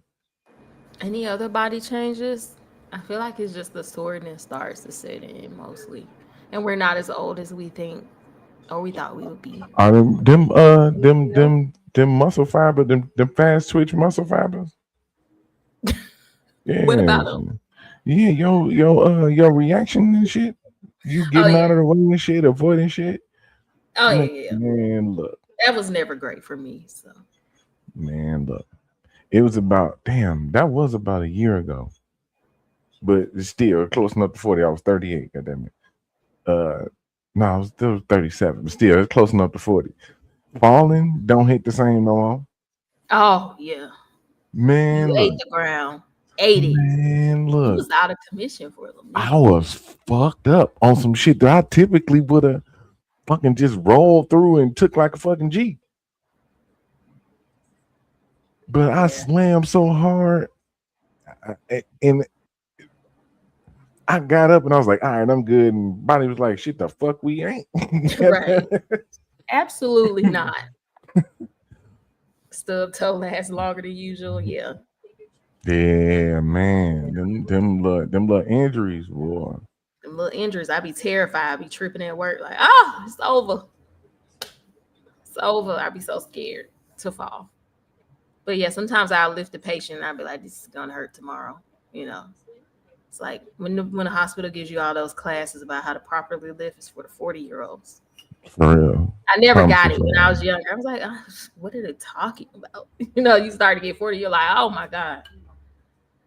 That's it's for me. So I'm starting to learn like a lot of stuff is for the 40-year-olds. Because we supposed to have a lot of working time left. But we're starting to get to the age where we can hurt ourselves and put ourselves out of commission for real. So now I'm starting to understand like a lot of the world is made for us. Plus we millennials, right? So we probably like that last generation that's been working since like 16. Right. So you trying to say these new kids don't be working? Not like actual like jobs. Yeah, we couldn't. Yeah. They'll have like something. They'll have a little hustle, but we have to go out and work at McDonald's or some shit like that. You had to work for real, because you had to, not to be an application booster. Right. Not to pad your job experience portfolio for by the time you turn 21. We just accidentally had a lot of job experiences by 21. Had to work. Shit. Right.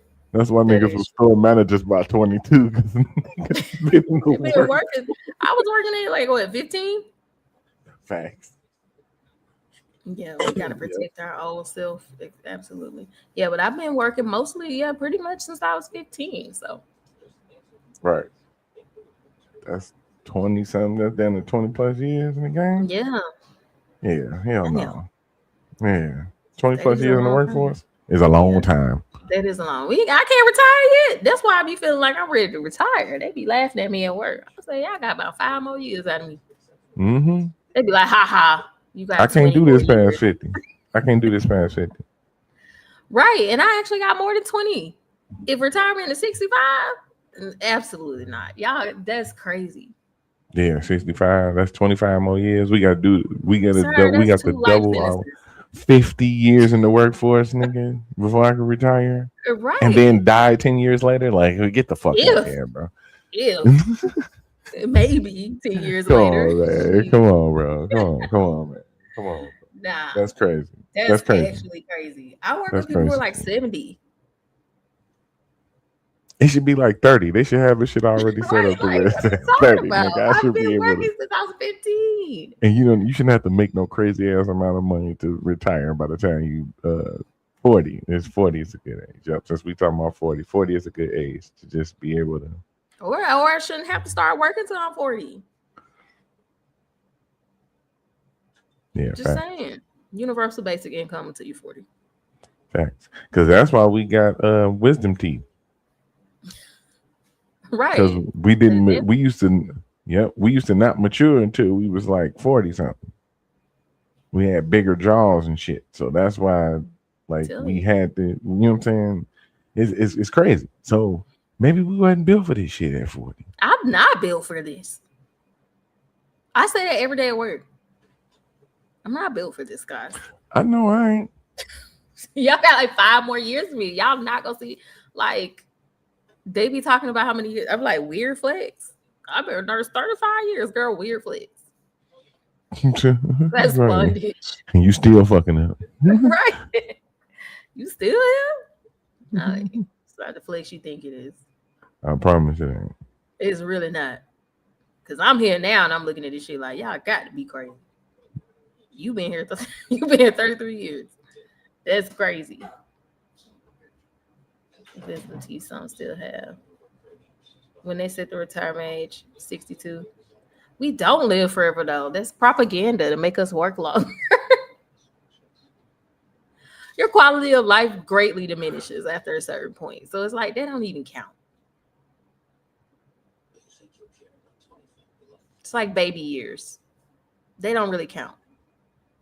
Like nothing before the age of 5 counts. Nothing after the age 65. Shit, age 3 was awesome. Yeah, but they don't really count. They don't really.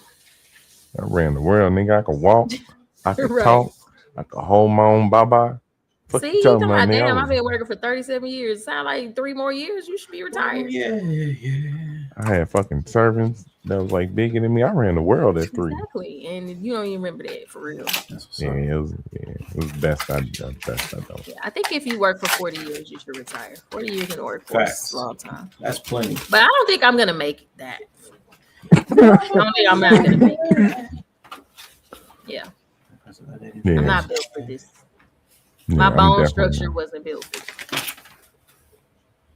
I'm used up. I feel like I'm. You're used up. He's like, I feel like I'm good. Like, yeah, I'm tapped out. Yeah. So we got to change it. Either we retire at 30 or universal basic income until you're 40. They say a lot of people don't find their stride until around now anyway. Like, just think about being LeBron. This nigga still is like the top player in the world at 41 years old. It's ridiculous. Yeah, he's been doing this his whole life. And he'd tell you, he was in the interview. He was like, I have woken up ready to play. He was like, I went to sleep ready to play the next day, and have woke up unavailable. That's fun. That's fun.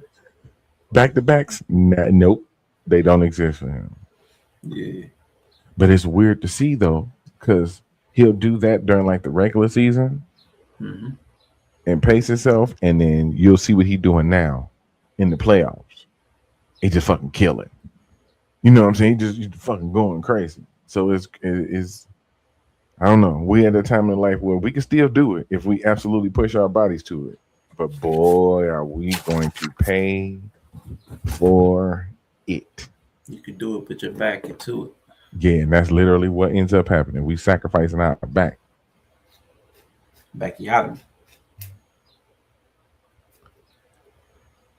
Well, we were just stalling until you got back. Yeah, man, appreciate that. It was my mom dropping some stuff off. Of course, you know, the old lady, she got a new phone, so she needed some help. You couldn't get it connected to her car. Yeah. I had to delete an old phone because it was all the devices were hooked up to it already. So I was like, oh, look.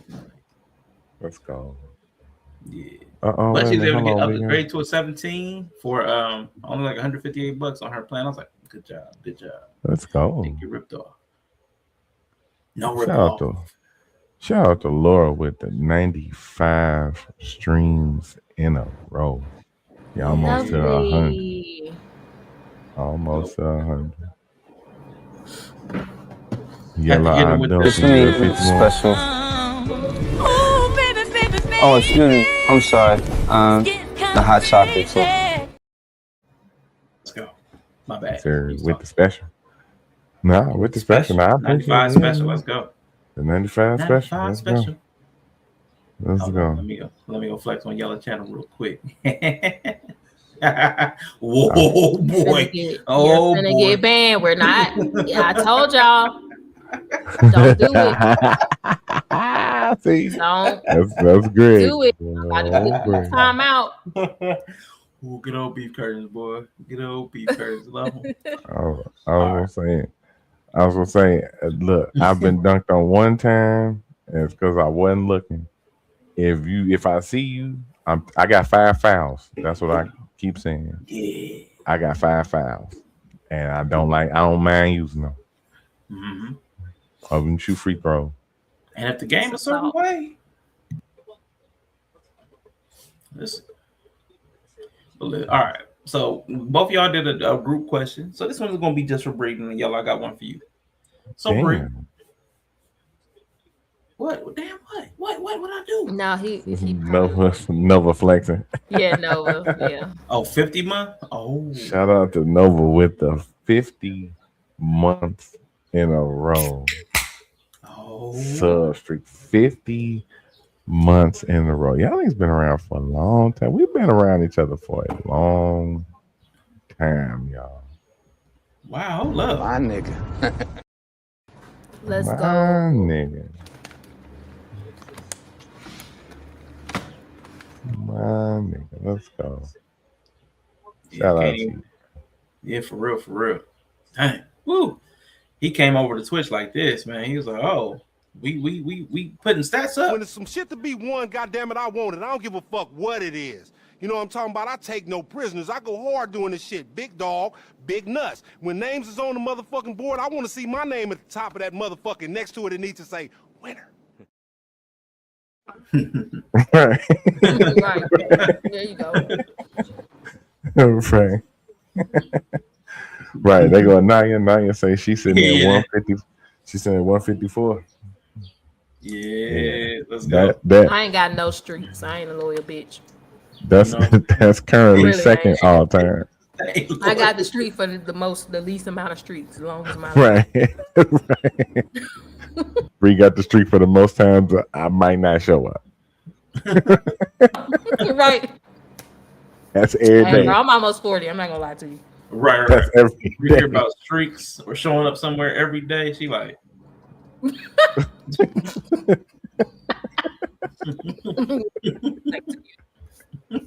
You're loyal. Are you doing 2 streams a day? 2 more I won't show up to. 2 more I won't show up. Are you playing basketball?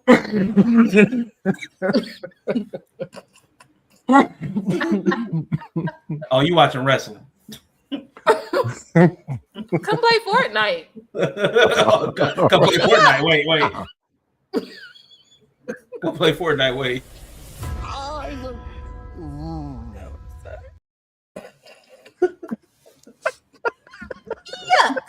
Yuck. I love y'all though. I really do. Yeah. I come bail you out of prison or jail. That's dope. Hey, listen. Yeah, that's when I need you I to get show you up. a lot of resources. Right. I'm that person. I'm like Olivia Pope, but listen, I was about to ask you for a favor, but then I remember you was riding on ball tires. Yeah. But that's once you get right, what do you mean? Once you get right. So you judge me for ball tires? Yeah, listen, just hear me out. I'm judging you for ball tires. I'm saying I need you to get your tires first. Then I'm gonna take you out when I'm gonna take you up on the bail. Okay. Right? I'm gonna take you up on the bail, but I need it pre-bail. See, I'm not gonna go to jail. So until my tires are ball? Yeah, I don't want to take money from you for bail until your tires are straight. I have money for tires. Okay, right. Once your tires are replaced. No, they are autonomous. I want them to you might not make it to the jail safely. I want my tires they're done first. I'm not gonna discard them. That's what's wrong with y'all. Y'all narcs. I don't discard my tires. That's ridiculous. They have to tell me they ready to go. So did you keep the rim? Yeah. What do you mean? Okay. But when my tire decide it's done, that's when it can go. I'm not gonna discard it. I only asked because I seen the clip of this chick who that's what her tire got to do. That's what her tire got to do. My tire got to tap out. I'm right. We locked in. Jesus Christ, man. The guy was like, "They're 8 years old." Okay, hopefully they make it to 10. It's like a dog. Is that not a good thing? You said 6 years. Here we are, 8, still rocking out. I don't know. Women in college, dude. That's what I was. That's what I'm saying, Greg. Let's just have a little fun. This one chick was online. She said that long story short, she ended up throwing away the rim. She had caught a flat and changed the tire, right? Put the donut on. And she ended up throwing away the whole tire and the rim. God, bro. The branded rims? Yeah, the ones that go in the car. Right. They're branded. So when she went and took the motherfuckers to the tire shop, they was like, well, what we supposed to put the tire on? You got the rim? She like, no, you can't just put it on the donut. They was like, nigga, that's a donut, nigga. You needed the rim that actually go on the car. See, that's what she get for trying to be an independent woman. She should be like me. I'm not touching that wheel. That's crazy. I'm not what? Just because it go flat. I'm not. No. Don't let these mechanics and car people be speaking curses on y'all tires. I'm be ignorant about my car like people be about medical shit. Wow. Only God gets the final say in when my tire is gonna be out of here. Exactly. That's how stupid it sounds. That's how stupid my pay. Women.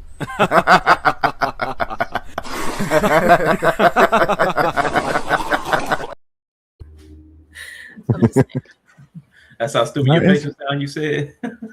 Yeah, that's how to be sound.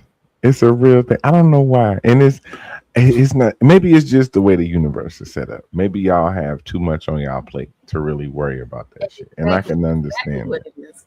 Because I was working, this is probably the worst one I've seen. I was working at AutoZone, and I seen a lot of fucked up situations. This lady came in, and somehow she was like her shit was making a lot of noise, and she needed it changed. And somehow there was a person on somehow her brake caliper, which is the thing that presses into the brake, which is the thing that presses into the brake pad that stops the car. Dude, somehow she had welded, for lack of a better term, the brake pad to the caliper. Oh God. Like, did she do that? Yes, because that's how it got pulled off the car. That's how it got taken off the car. That's the crazy. Caliper had gotten so hot pressing up against the brake pad that it essentially forge welded. Oh, that's kind of cool. I mean, real hot girl shit. I don't know. Jesus Christ. That sounds cool. That sounds cool. What's wrong with you? What's wrong with y'all? You niggas are crazy. Okay. Wildin'. I mean, but that's true. Just get cars and drive. Yeah. Just drive. Right. I can go A to B. I got to get from point A to point B. That's it. Point A to point B. Dude, could you, Greg, just imagine the sound that was coming off that motherfucker? She just rolling. Because the music was bumping so that she couldn't hear it. Yeah, absolutely. Because now you're like, it squeals. I'm like, how do you hear it? She banging motherfucking Megan Thee Stallion. I'm about to say, how do you even hear that? How are y'all hearing this stuff? What? Dude, when I say it was forge welded. Oh, God. I'm just trying to figure out how you hearing all that, because I'm definitely bumping K-pop very loud and singing. Would I hear that over me singing in the music with my windows on? Yes, you absolutely would. I don't believe you. You would feel it too, because your car wouldn't be able to stop. But I don't think I'm gonna tell you.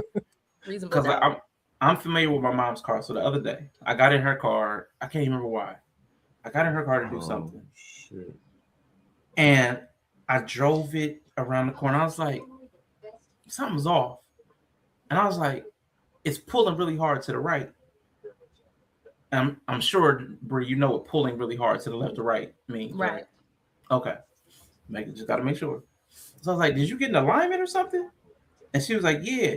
I took it to the place to get an alignment. I was like, first of all, don't ever go back to this place. When I looked at it, all the tires had different tire pressures. Oh yeah, Personally. mine was like that the other day. Okay, but after you get an alignment fresh, if they don't refill your tires, I'm like, that's a problem. That's a problem. Yeah. But because I had bought her last tire because she had a flat, I was like, listen, if I get out of your car and this front tire is this brand, they didn't even do your alignment. Got out. They didn't even do her alignment. I was okay. They just messed around and something. I'm like, because her car was pulling before. Like she asked me to check it out, and it was pulling before, but it's pulling worse. And I'm like, how would it have got worse in like a week unless somebody was meddling? And I'm like, these fools, man, these fools. Yeah, because like even when I went to the tire shop, he took air out of one of my tires, and I feel like my car don't be feeling right no more. Yeah, you can feel the differences in your car, even if Like, you why can't you hear took the them. air out? You can feel it, man. But you gotta pay attention, though, bro. Got to pay attention. No. No, I'm good. Once again, part of being 40, no, I'm not gonna pay attention. I mean, I could say but I'm not gonna do it. Like that dude's wife, like Joshua's wife. Right. Check this shit out. I found it. I forgot I posted this shit on my Facebook. Let's go. This is what I was talking about. That's the brake pad. That's the caliper piston. That's not so bad. I've gone 3,000 over an oil change, dude. Wow. Right. That's the pad. That's the piston. It's welded together. It's one solid piece. Jesus. I still think that's pretty cool. It's one solid piece, y'all. It's cool and crazy, though. It's cool and crazy. It's extraordinary.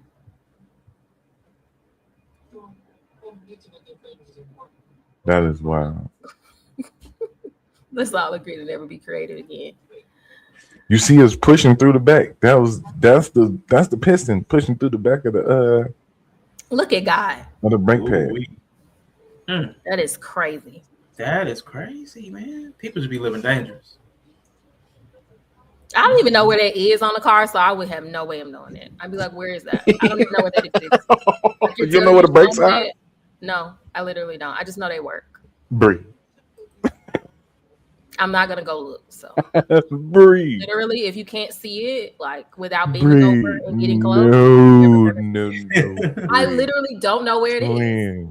You don't know where the brakes are? No. I need you to go. Why would I know that right now? I need you to go tell King. But why would I know that? Just to get his reaction. I need to know. He's gonna look at me the way he been looking at me since he known me for like something wrong with you. That's how he be looking at me. Like, why are you like this? He be looking at me like, God. what's wrong with you? I literally just learned how to put air in my tire like within the past. So wait. And now they have no tire, right? Because I've lost. You put air in your tire, right? You don't nowadays. Let's just say you look at them every time you put the air in the tire. I mean, by look, you mean looking where I'm going to literally put the air in? Because that's the only thing I'm looking at. It's right behind there. I'm not looking behind there. Why would I be looking behind there? There you go. Okay. Next time you go put air in your tires, just take a peek back there, Bree. Turn your flashlight on your phone. Now we're into labor. I'm not doing that. See, if I say I gotta look behind stuff, turn on lights, over, I'm not. Well, you're a safe person. It'll be in the daytime. You're a safe person. It'll be in the daytime. Just go. Just take a peek back there. Just look back there and see what you see. You're gonna see a lot. You're gonna see a wondrous world. It's gonna be like peeking into fucking Narnia. Wondrous world. He said a wondrous world. You're gonna see metal and dirt. You're gonna see metal and dirt and oil. It's gonna streaks. be right. I'm gonna see a lot of my car needs to be washed. I'm probably gonna be like, my car needs to be washed. I don't want to discover this, and that's the other thing about turning 40. Listen, I don't want to know. I don't want to learn it. I don't care. I'm scared. He gonna see shit you ain't imagine seeing. I don't want to see it. I want it to be fantastical. I'm keeping whimsy in my life. I don't want to know. I don't want to know because I'm not going to get it fixed. I'm not going to maintain it. I'm not. I don't care. I'm not going to argue with mechanics about right prices and deals. I'm not going to do any of that. I don't want more information because I'm not going to be responsible with it. I don't want it. Okay. Oh, buddy, that's funny. I don't want it. I was on Yella's side till he started lying. You're gonna look back there and see a wondrous world. The Lion, the Witch, and the Hubcaps. Like, Right, exactly. It's too. Right. You can go to Narnia through the wheel. Can I keep some mystery in life? Damn. It's our whimsy era. Okay. That's not gonna be my whimsy era. I'm keeping mystery. Oh God. Okay, it's magic. That's how my car stops. It really does. That's not even a joke. Your car is on. Your car is running on pure faith and magic. Like there is nothing keeping you up off the ground. God got me. Okay, Jesus take the wheel, literally, and the brakes and the tires. He got it all in his hands. Cause boy, Jesus, I wish y'all could see. I have a mental image because she showed a picture of her tire, and I'm like, how do you even do that? How do you even? It wasn't that bad. Oh no, it was bad, bro. It was pretty bad. Mean, it takes trial and error. I didn't know tires were sparkly on the inside. I will say, to Bree's defense, it takes trial and error though, because I definitely have found myself in some weird ass situations. Like I pulled up that same AutoZone. I pulled up to work one day, and my manager just happened to be standing outside, and I pulled up to work. And I hop out the car. I'm like, "Hey, good morning." We were trying to talk shit. She was like, "Your car on fire." I'm like, what? Your car? What? Yeah. Apparently it was. I turned around. My shit was on fire. Where was your car on fire? Like, where on the car was it on fire? So the starter had caught on fire. See, you know too much. I'd be like, wow, that's crazy. Wait. The starter caught on fire. Yeah. I had it was a sketchy starter. It was already a sketchy starter. So like it took me a couple of tries. Like you basically have to like warm it up to get started. Well, I guess I warmed it up a little because it's a short. It was a short ride from my house to work. Oh my God.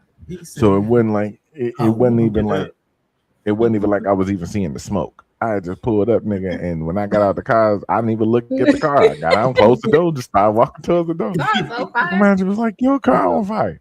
So you looking over the hood the whole time and not seeing nothing? Yep, it was just like nope, wasn't nothing coming out. I didn't see no fire or nothing because it was in the low. It was like in the front, but it was in the lower part. Gotcha. Like the starter is like so you probably would have had to be at the stop for the smoke to rise for you to see it. Right. And I ain't stopped long enough. I pulled in, bagged up, got out immediately. I'm on the way to work. Didn't smell nothing. That's how I was riding on a flat tire the other day. I didn't even know the tire was flat. Wow. See? The car was like, "Oh, you have two," like air pressure. I was like, "What? That's crazy." It didn't even feel going weird. flat or flat. It was flat. It was already there. And you couldn't feel that? So. No, shocking. I know it's crazy. Yella was the starter on the whole time you were driving. No, it was I don't know what was going on. It was a weak starter, but dude, it was the weirdest fire I've ever seen. It was like a rolling blaze. It wasn't even like cool. Yeah, so it was like a fire on top of the oil that was down there. It wasn't necessarily anything was burning because nothing burned. It was just a fire on top of the oil. Once I got it put out, nothing was burned. Like all the wires were straight. You missed the burning bush moment. Yeah. You need more women. Yeah, I know I did. He was telling me get rid of this motherfucker. I heard it loud and clear. Get rid of this fucking van. That's fun. Oh my God. Oh my goodness. Soon as you can. And I didn't listen because I typically ignore those signs. And I didn't listen because one day I was driving down the street and how can I describe this? So basically, my entire transmission fell out the bottom. But it didn't not necessarily, like all the fluid. Rashawn's like, what do you mean? All the fluid. So no, it was like it cracked basically. He said no. Like it either cracked or think the somehow all the fluid leaked out of it. What's Like wrong all the with this fluid car? came in one. It was a old. I paid $500 for it. Like it was literally Oh, you got a It used was car? beater. yeah. That was a beater. It was a beater. Yeah. Say Right. say no more. Say less. Right. Yeah. It was a beater. It was. Yeah, I don't. It lasted for a minute though. It lasted about a year and a half. You know what I'm saying? I feel like that's a very man thing. Like, but I'm not getting a used car because I'm not gonna. Yeah, the car itself was fine. It was just, you know what I'm saying? It was nice on the outside. It was a reasonable presentation. It was just, it was damn. I'm gonna say something real. I almost said something real sexist, real misogynist. Yeah, I heard it. It's all right. You got a shitty car. It was a beater, and it was still more reliable. It was pretty, but the inside was. You know, the working parts was. That's how you like it was pretty, but the working parts was. The mechanical parts was questioned. Yeah, I know. That's very yeah. They say a car is an extension of you, so I mean, that's what pretty. Mr. B said. Just said in the chat when I was talking about my car. Pretty cheap. But the mechanics might be a little off. Ooh. Nah. Sorry, I'm stressing Rashawn. I'm stressing him out. I'm sorry. I'm not cool. No, you're not stressing me out at all. You were cool. I was stressing until Yella came and trumped you. See, there you go. He's a man. This is despicable. Exactly. Yeah. So it's probably worse because I've ignored some mechanical shit. I had a blowout. I don't even know what to look at, but you do. I had a blowout on the E-way going like 80 miles an hour because I ignored the tire that was supposed to get changed. So it's all right. Yeah. Did your tire look like mine? But I didn't know it was a tire though. That's the thing. I didn't know it was a tire until I had the blowout and somebody informed me, oh, okay, you had this and this going on. It was the tire. I had like shaking and stuff going on when I go a certain speed. My car was shaking for like 7 months. Right. See, now if you'd have went like 80, your shit would have blew up because that was your tire. Yeah, that's what happened. Yeah. You didn't see the tire? I missed the blowout. You had a blowout? All the wires? She had a blowout. I had a blowout. Oh, that was nice. Did you have some damage though? To your car? Not really. My shit blew out the whole back of my shit, like speed when the bomb blew up and shit. Yeah. It kind of scratched my car a little bit, but you can see I had posted a picture of the tire in the chat. Yeah, it was bad. That shit blew out the whole side panel. Her tread was uneven. That was the craziest thing. Like her wear was like not like a normal uneven. But half of it was on the freeway too. I was missing half of the tire. Yeah. That was just the part that stayed on the car. Yeah, part that remained. He who remained. He who remains. Yeah, but I didn't know there were like actual wires in the tire, whatever those are. Yeah, heck yeah. It's a lot of rubber, but it's metal in there too. Yeah, keep the structural integrity of it.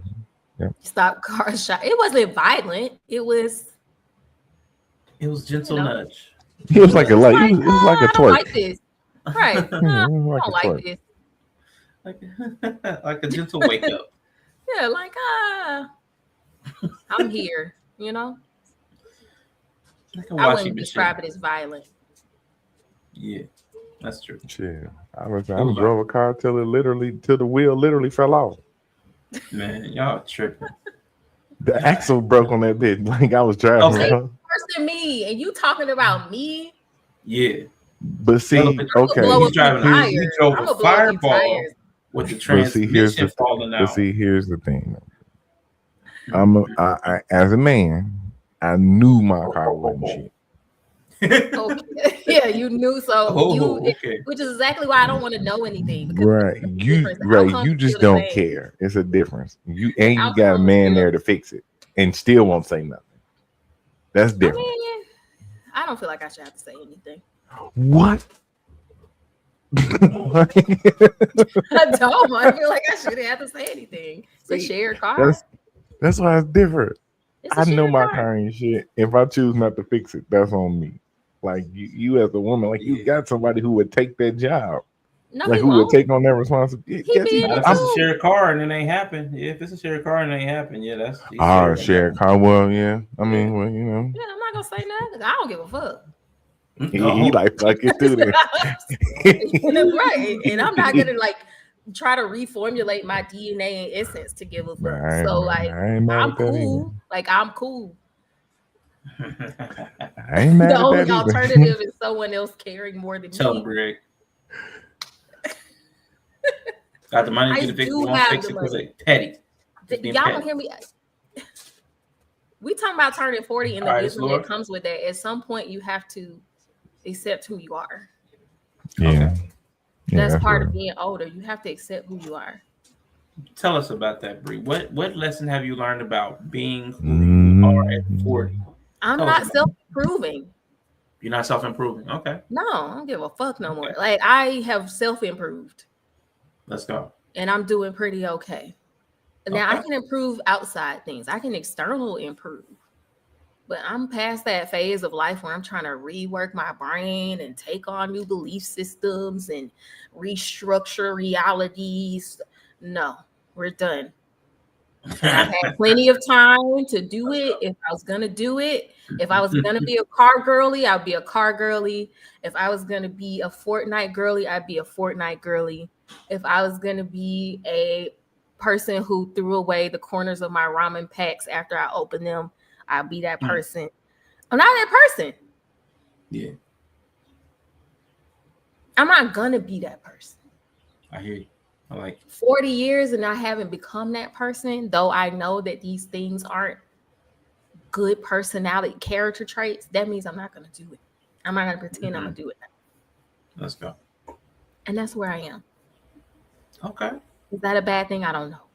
I'm also not gonna restructure myself for that either. I like it. It's not a bad thing. Not a bad thing at all. Everybody has their limits, and I feel like when you're close to 40, you should know your limits. Mm-hmm.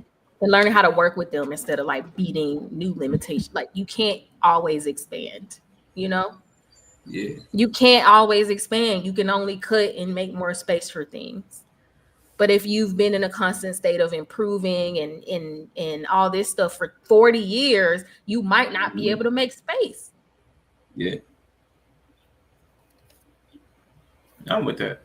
Now, in those conversations we be having about constant growth and expansion and evolution, there's a thing where you're not doing the thing you think you're doing. Like, you're swapping things out. You're swapping out parts. Yeah, you're not adding more onto it. You're swapping out parts. I hear you. You're changing your build. It's like a game in games. You can change your build. Yeah. You can't possibly become every build.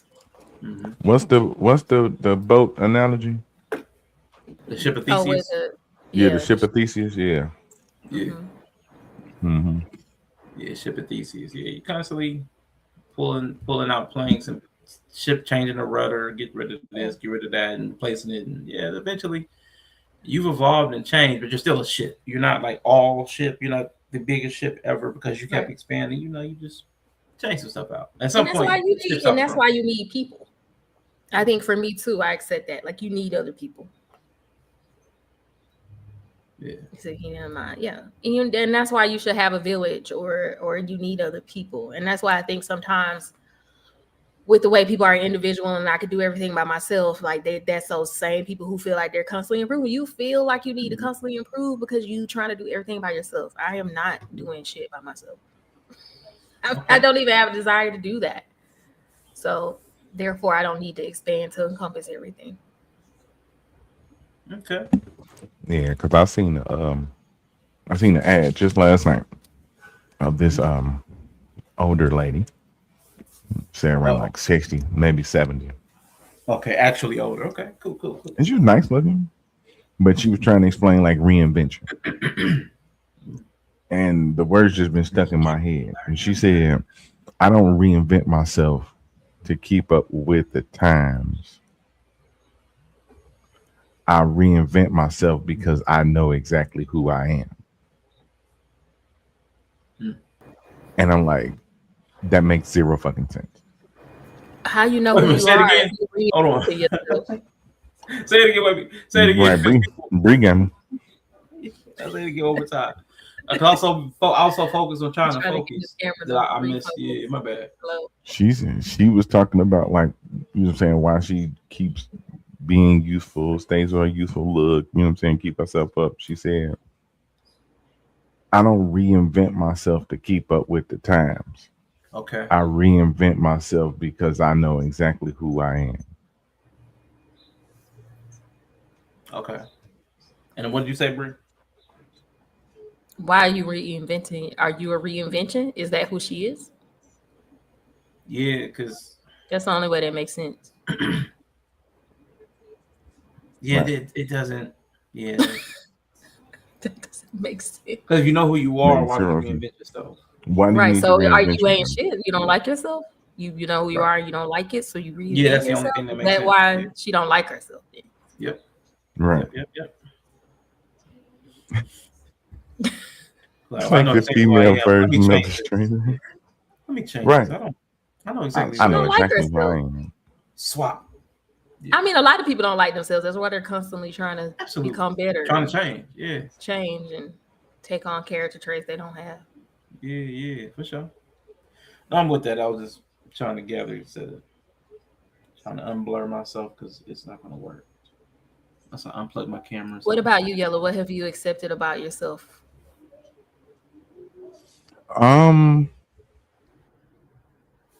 Even though it may not be the best thing. I've accepted that I'm probably not going to achieve what people believe I should. Mm-hmm.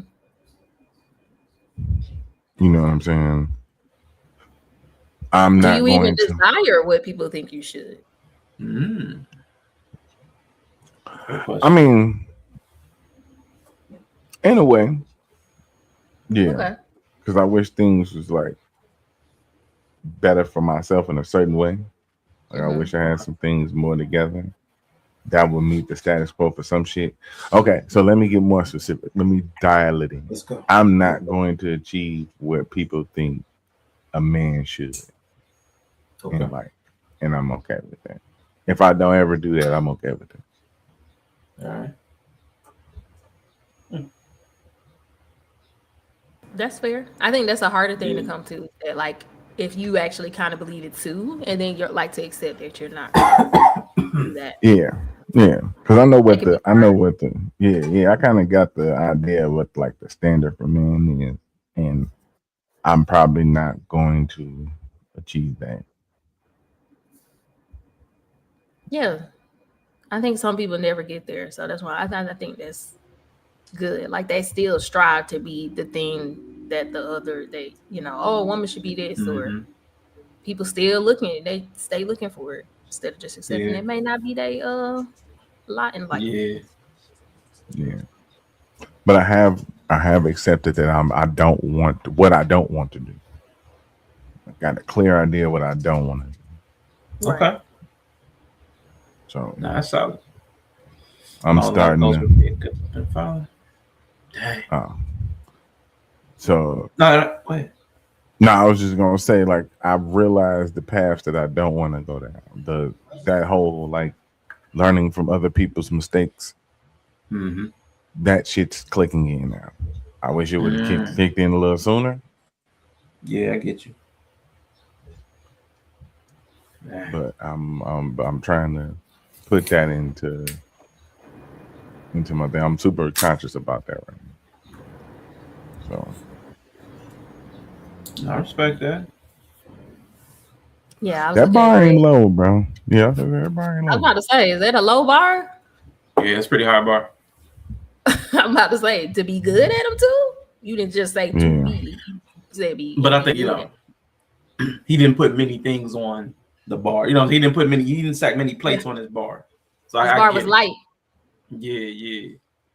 But it's like there wasn't a lot of that. It was only a couple. Didn't get those two. But I get it though. Yeah, those are two big things, but they require other people. So it's like but the effort of other people is a real cost. I think sometimes when people set the goals for certain things, they don't realize the effort of other people that other people require. Yeah. Yeah. No, that's real. Some people get in it and then find they don't want to effort, or they don't have the capacity to effort. Yeah. Especially a lot of men. Let's be for real. Like a lot of men I want to be a husband and father. They don't really have the capacity to be good husbands and fathers. Real. Who decides that I'm just saying, like, just with the way they live, like, it's overwhelming, or like shit, like, oh, I took on this like traditional view of what fatherhood and having kids would be like.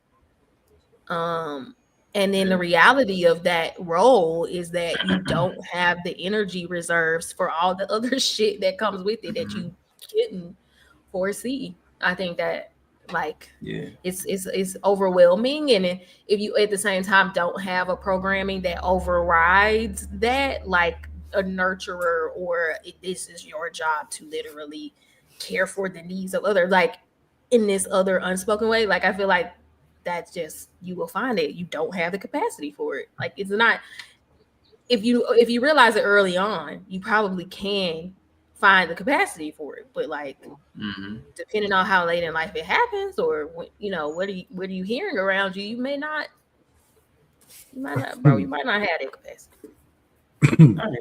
I hear you. It was to show up, like what John said, is going up, basically what he described as going above and beyond. The reason it's considered above and beyond is because most people don't have the capacity to actually do it. Right. No, I'm with you. It was just when you were talking though, I was thinking about that one lady. I don't think her name is Bree, but I've started the name all the Brees. Bree. Yeah, probably one of the Bree variants. Yeah, I think it was the one who had ADHD. She had ADHD, and she said she didn't have the capacity to care for a husband. And I was thinking about her, and he was like me, and I was like, it feels like everybody at this point. It was like nobody has capacity. She definitely didn't have the capacity either. Yeah. She just wanted the kids. She probably didn't really want to be married for real. She didn't have the capacity either, but yeah. Yeah. I'm with you. I hear you. All right, well, listen, I'm going to start asking some of these questions. I'm going to ask Bree this one because we kind of landed there. What lesson have you learned about the weight of competence? Does being the one who has it together ever feel like a cage? It's only a cage when I have to pretend that I'm not the person. That's what I've learned. Now that I'm 40. When you got a damsel? Yeah. I think like part of like arriving to it is like that idea of womanhood, like that whole like you're gonna be led, you're gonna be rescued, you're gonna he has to lead, you're the neck, he's the head. Insert any other euphemism for pretending that you're not capable. Yeah, dang. And I believed some of that. I did believe, like Yella was saying, like I did believe some of that, you know. So that was hard to be like, oh man, you know, try to play it down. Okay. Greg, finding a girl who can read is not hard. You might just need to leave Indiana. Yeah, I was like, yeah, you just read a shithole probably. But reading is overrated. And they don't be reading. Most people ain't gonna read anyway. They can look. I was gonna say, do she absolutely need to read? Do she care about you? Trust me, she could be dumb as a box of rocks. Long as she love me, we can make it work. You gonna teach her to read? I ain't gonna teach her to read shit. She don't have to read. Can she talk? Fantasia didn't know how to read for a long time, and she won American Idol. Yeah. But yeah, being the one who always has it together is I don't mind it. I really don't. It's my natural thing. I think. Yeah, it's just state. I always fall there anyway. Yeah. So it don't bother me. It's just it's been hard it's hard to be that person as a woman. I can't speak for men maybe, but as a woman it's hard to be that person. Okay. No, that's solid. So Yella, your question. First, happy Arbor Day, my nigga. Oh, it is Arbor Day. It is Arbor Day. Make sure you light the tree. What lessons have you learned as a chronic herbalist? And what can the common person learn from a weed smoker?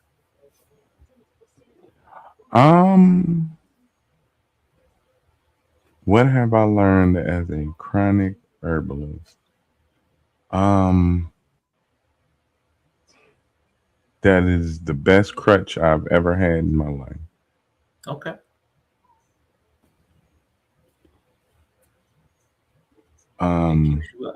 Let's go. Yeah, it definitely keeps me at the neutral. Definitely keeps me at the neutral. But I will say this: a lot of my nigganuity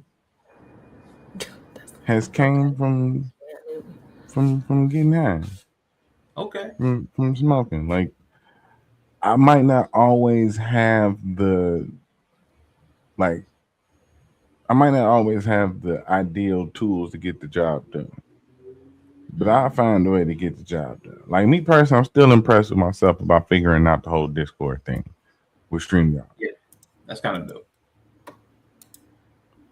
Right now, yeah, people can come up with certain ideas, but a clear head and a good pre-roll will do that for you some days. You know what I'm saying? So yeah, I'm glad that was the thing that I chose because I could have chose a lot of things in life. Yeah. Could have been on that smack. On that booger sugar, and I feel like I'm already predisposed to that shit. Yeah, I'm like, at this point, Yep. you just had some choices in front of you. Yeah, because I said I want to do coke. I said I would love to. I grew up in the '70s when coke was like. That's how I know. I'm glad you ain't on that smack. It was like it was socially accepted. Like you could pull up to a party in the '70s, bowl of coke on the table, ain't nobody looking at you crazy. That's why I'm like, I'm so glad. None of that. You just pull up. Send me like 1972. You could tell he's sad that he missed that era. Like I am so sad. In the bowl, just.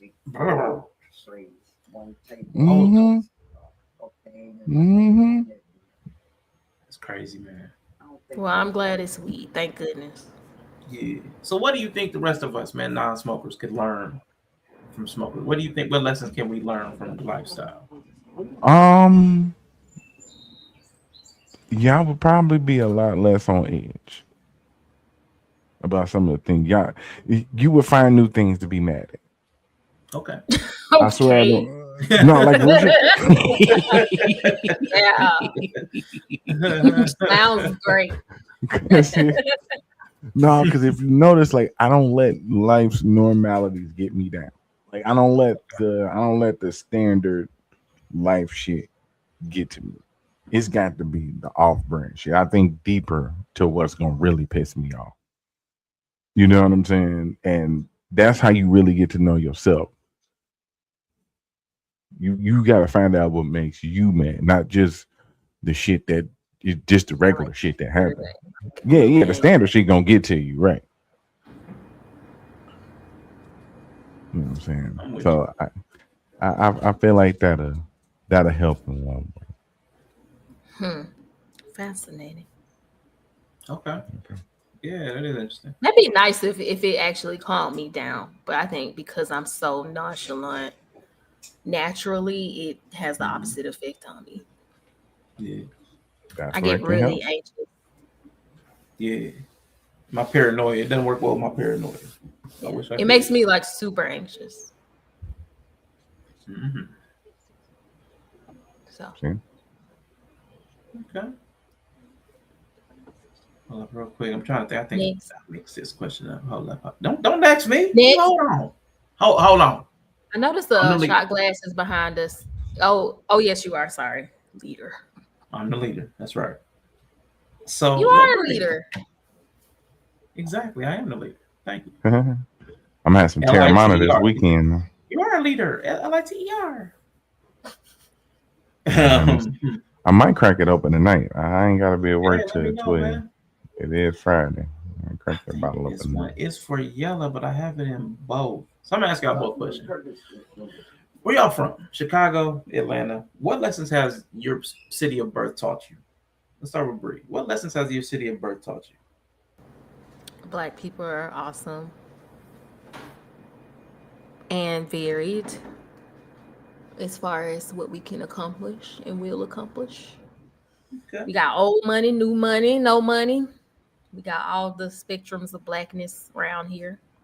Mm-hmm. So I think my city has actually given me a more full experience of blackness. Okay.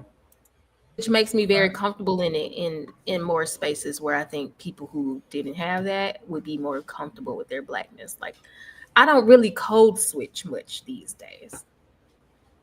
I've never really did, but because of my experience in Atlanta, I feel like I just don't code switch. Okay. So yeah. Yeah. Well, Mr. E said, you ain't miss a lot. You ain't miss a lot. Yella was telling us that he thinks weed would solve a lot of our problems, the people that don't smoke. And he said it's a good question for him. And, everybody was saying what their we stayed on the car thing really long. So I just dipped away for a minute. So yeah. Car care was a really big segment. But yeah, Bree was also saying she learned a lot from Atlanta about blackness, the varying states that it can be in, and it makes her more comfortable being black to see so many states of black. She doesn't have to code switch, doesn't feel the pressure to. But Yella, what did Chicago teach you? Because he said talks a lot about what his city taught him, about what New York taught him. He's big on that. Brooklyn, the borough. What about Chicago? What did Chicago teach you, sir? Chicago had the way of teaching me where to not go. You gotta learn where not to go. Every experience ain't for you if you want to, unless you know what I'm saying. If your objective is to come home, hey, every experience ain't for you. Every block ain't the block for you to be on. That is a good lesson. Mm-hmm. You know what I'm saying? But there's a wide variety of experience. Like Bree, you don't really got a code switch out here, but there are so many different type of people, right? That you get a lot of it. Like as black as Atlanta is, we just all types of jumbled up. Yeah. Okay. You know what I'm saying? We got the Mexicans over east, and on the west side you got the Asians in Chinatown. Yeah, that's very in Georgia too. World cities. Mm-hmm. Yeah. So when you hear, you definitely appreciate different culture. That's why I'm glad our food culture, how you eating from everybody. In Chicago, like you'll go get some Italian, you go get some Mexican food, you'll go over there and fuck with the Jamaicans with the jerk chicken. You know what I'm saying? You'll go to the African places. All that anywhere in Chicago is worth trying, probably. So for everybody, for everybody, whatever you want. So like we definitely a melting pot. That's why. That's why I'm probably more accepting of like white people and different races like that. I think that's why we here are kind of like a little more accepting towards people. Because when I hear like that, just I don't trust white people. That never really comes from people up here. It's like, we just don't trust nobody. You know what I'm saying? You can't tell us that one side is better than the other because we just don't trust nobody up here. Because everybody crooked. And I think that's another lesson. Because everybody do. I promise you, Illinois is like one of the only states where our past governors, I think it was like 5 governors in a row, went to prison after their terms was over. Like 5 in a row. And y'all's mayors are so sus. Y'all's mayors. I'm the mayor in Chicago, dude, and it's not even it's an entire state vibe because it's not just the mayors of Chicago. You seen Tiffany Hilliard? Yeah, it's the whole state.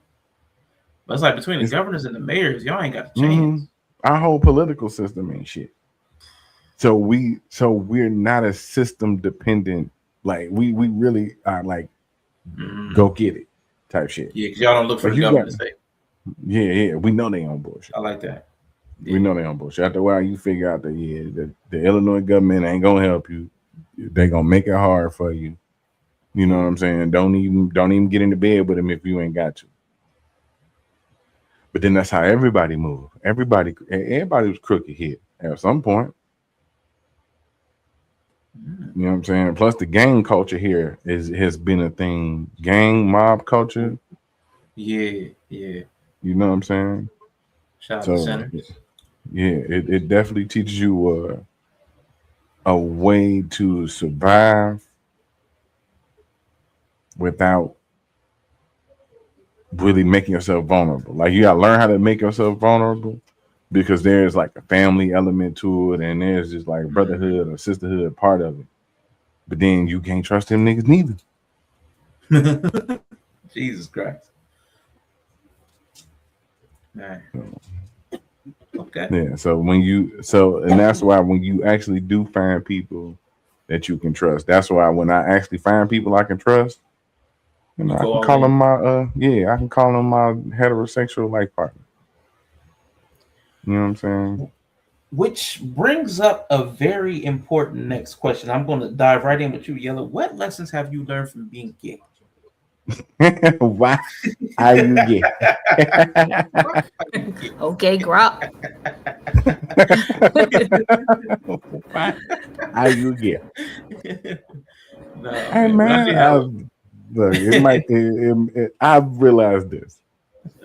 There's some elements of me that is very gay. Okay. No, was clipping right now. That's fine. About closest to just not sleeping with a man is about as far as gay I can go. Okay. That's something else I've come to terms with it for. Yeah. Now I was going to ask you seriously a question about that because it was something you said the other day. And I was like, he's so comfortable in his masculinity that he's not threatened by a lot of things. So I was going to ask you a question. I didn't write it down, but like, what is it that made you feel comfortable enough to be on camera and openly say things that other people would say challenges your masculinity and your manhood? Like, what made you that comfortable? Because most of the people I encounter ain't gonna be able to whoop my ass. So I can pretty much say what I want a lot of times. You play the big nigga card. Yeah, right. The big joker. Right. He played the big joker. Right. I'm 6'2", 300 plus. You don't like what I say? You don't like how I express myself? Come do something about it. I bet you won't. I bet you won't. I bet you won't. I bet you won't. I haven't heard that song in a minute. That's hilarious. Okay. Well, Bree, sarcastically, but like, why are you gay? Like, what lessons have you learned? He said sarcastically. Yeah. What lessons have I learned? Yeah, because there's a gender spectrum and fluidity that we've all been tapping into or connected to or claimed or called or something. It's like, what lessons have you learned about gender and identity and sexuality and all that stuff? I don't know. Let's see. I am on the spectrum, but I don't really know where I exist. And some of that is just because I kind of have an idea, but when you're like in a committed relationship, there's just some exploration you'll never get into, which I'm also fine with it. Like that's cool. Because regardless of what your sexuality is, eventually you pick one and you just forsake all other experiences and others, and that's cool. So yeah, there's like a limit to that, but yeah, I don't really care about gender roles a bunch. I don't think I ever have. Maybe I went through a phase where I thought they would benefit me in some way, but I just found that they don't. Yeah. So I really don't care. Just because I don't fit in any of the traditional ones anyway. Okay. I'm taking more seriously these days. Do no harm to myself. Okay. Like it doesn't really benefit me to pretend to be something I'm not, which is a normal straight woman. Yeah. Like I'm just not. Like I'm not. I'm just not. We believe you. I don't relate to them. I don't have the bird brains they have. I don't have the need to be dominated like they have, or I don't have the need to purposely disempower myself only to complain about it. there's just a lot of just the identity of being a straight, right? A straight, good Christian woman that just makes my ass itch. Gives me hemorrhoids. So yeah, I'm not into it. And then and on the flip side, like I don't care about traditional masculinity as much. Also, like the more that they lean into it, the more I'm just like, yuck. Don't like it. The egos are fragile, you know? Mm-hmm. I don't want to play that game. Yeah, I don't want to play that game. Not interested. I meant to ask you about that. So because I know you got to go within the next 20 minutes. So let me ask you about that because I wanted to get it clarified because you said, yes, men have fragile egos because they're built up lies. Men, when faced with reality of not being the inherent avatar of patriarchy, become very fragile, specifically when faced with a woman who does embody them. Could you clarify that for me? I'm trying to figure out, like, if I ask you, like, what are you discerning when you say men have fragile egos? Because why I'm asking that question is because I feel like all adults have fragile egos. I'm not noticing a gender disparity. So, like, yeah, because I think to me what makes a fragile ego, like, no one likes a bruise to the ego. This is a hard thing for anybody. Right. But I'm to be fragile, I mean to lash out in response to a bruise to said ego. I don't think everybody possesses that. Not even all men. I don't. I think it's the men who have built up the idea that they inherently are entitled to certain things simply because they are a man. I think those men tend to have very weak egos. Okay. Very fragile. I'm the leader because I have the penis. I'm the this because I have the penis. It's like, but they're not. And if they get a woman who can't read, like Greg keeps encountering, they'll probably be fine. They will probably be fine. They can probably believe that, and she'd be stupid enough to help them believe it because she can't even read, you know? Mm-hmm. So, yeah, they probably will be fine. But when they encounter someone who does not confirm the false reality that they exist in, they will lash out. Got you. So you're talking about the people who I heard it differently this time. So yeah, I hear what you're saying.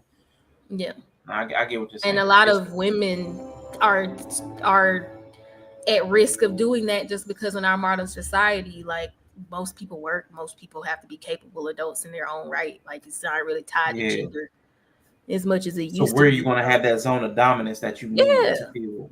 Just inherently, like, there's really nowhere anybody is just inherently coming out the gate dominant in outside of physicality, which is why they like to annihilate families and kill women, because that is often the only thing they actually can do inherently as men. Yeah. You can't do shit else but eat people.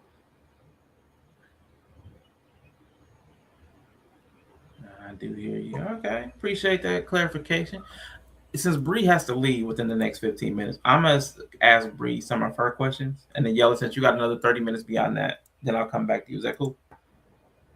And Yella, you can add to it too if you want to add to that or comment on anything I say.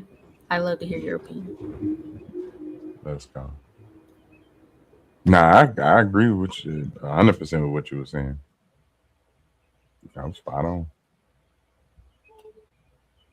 Yeah. Okay. Well, cool, bro. I'm gonna ask you this next question. Since I did have Kev on stage on the front, and he's been in the spotlight for his spiritual take. What lesson have you learned about the difference between spiritual posturing and religious performance? Like, what lessons have you learned about that the spiritual posture people take and religious performance? That if you're posturing, you're religious. I just think that a lot of people think they're spiritual, but they're just as religious as religious people. They just don't like authority, so they do it by themselves, so nobody could tell them anything, but they're still religious. So I've just learned if you're posturing, you're religious. Jesus. Let's go. Yeah. But doesn't everybody have a posture if they're any kind of like even you, like you're a Christian, but you don't necessarily have the same structure as the normal religious Christian? But when you still have a posture, even if that's like prostrate before the Lord, that's still a posture. You know Yeah, what I'm saying? I don't even get on my knees when I pray, or I just But don't even know. standing up, like isn't every like sitting up or standing up? They're all postures. Like, isn't posture like inherent for everybody? If you For ritual, which is religious, yeah, posturing is important. But I think if it's something like you embody something, I don't think posturing is, because posturing is very straightforward. Posturing is so that other people can recognize what you're doing, right? Like you posture, but the actual posture is for the observer. So, like, to some degree, if you're posturing, then there is an element of ritual which will make it identifiable to other people. Like, if you were just doing random stuff, that no one would ever be able to know what you're doing or why you're doing it. So, like, posturing is ritual, and ritual is religious. In essence, like, you could share it with other people, or other people can see you doing that thing and know that you're doing that thing. But when you like truly just embody something, like a principle or idea, you don't necessarily have to make it ritual. Like, you don't have to ritualize it. So in that way, I don't think there's as much need for posturing. Like, I definitely postured more in my early days of being saved. But now, the older I get, I'm like, I don't really. I mean, you probably can't pin me. Like, you're very Kevin stages. Yeah, you're very. I'm like very, and I never even came from a church like him, so I'm a little bit more rogue. Like, I say crazy stuff, and sometimes I may go away you don't think I would go, or So I don't feel like I'm a posturer. As far as my core tenets.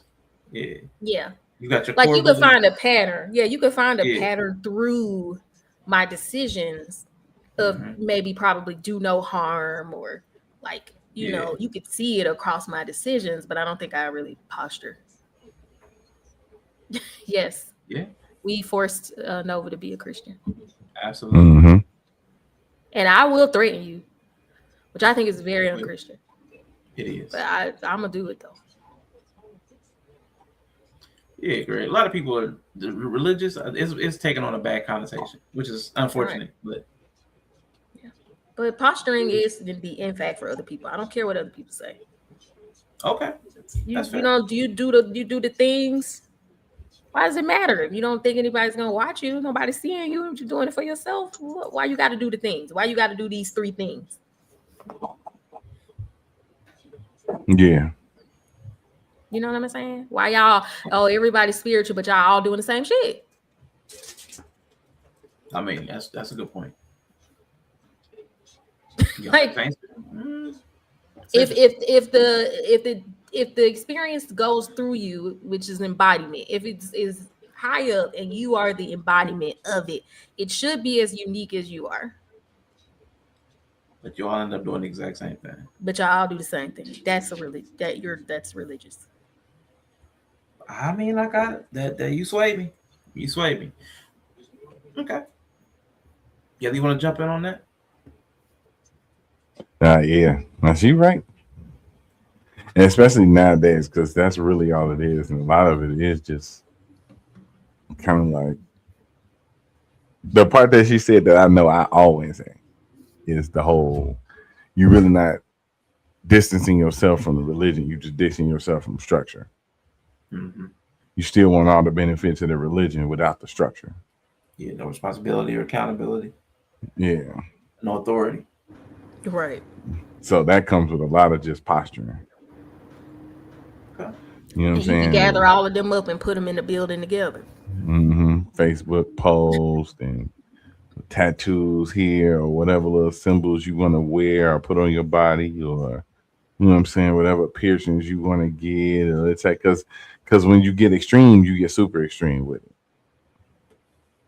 So yeah, it's a very 2026 thing. Okay. Right. Like you be having people arguing about the same religion over the minute details, the little shit, the smallest shit. So let me try to get 2 more questions for Brie real quick before she disappeared. She disappeared like her brake pads. What lesson have you learned about silencing the noise of traditional structures to hear your own intuitive voice? Like, what lessons have you learned? Because you spoke about that, the traditional structures. What lessons have you learned about silencing the noise of those structures to hear your own intuitive voice?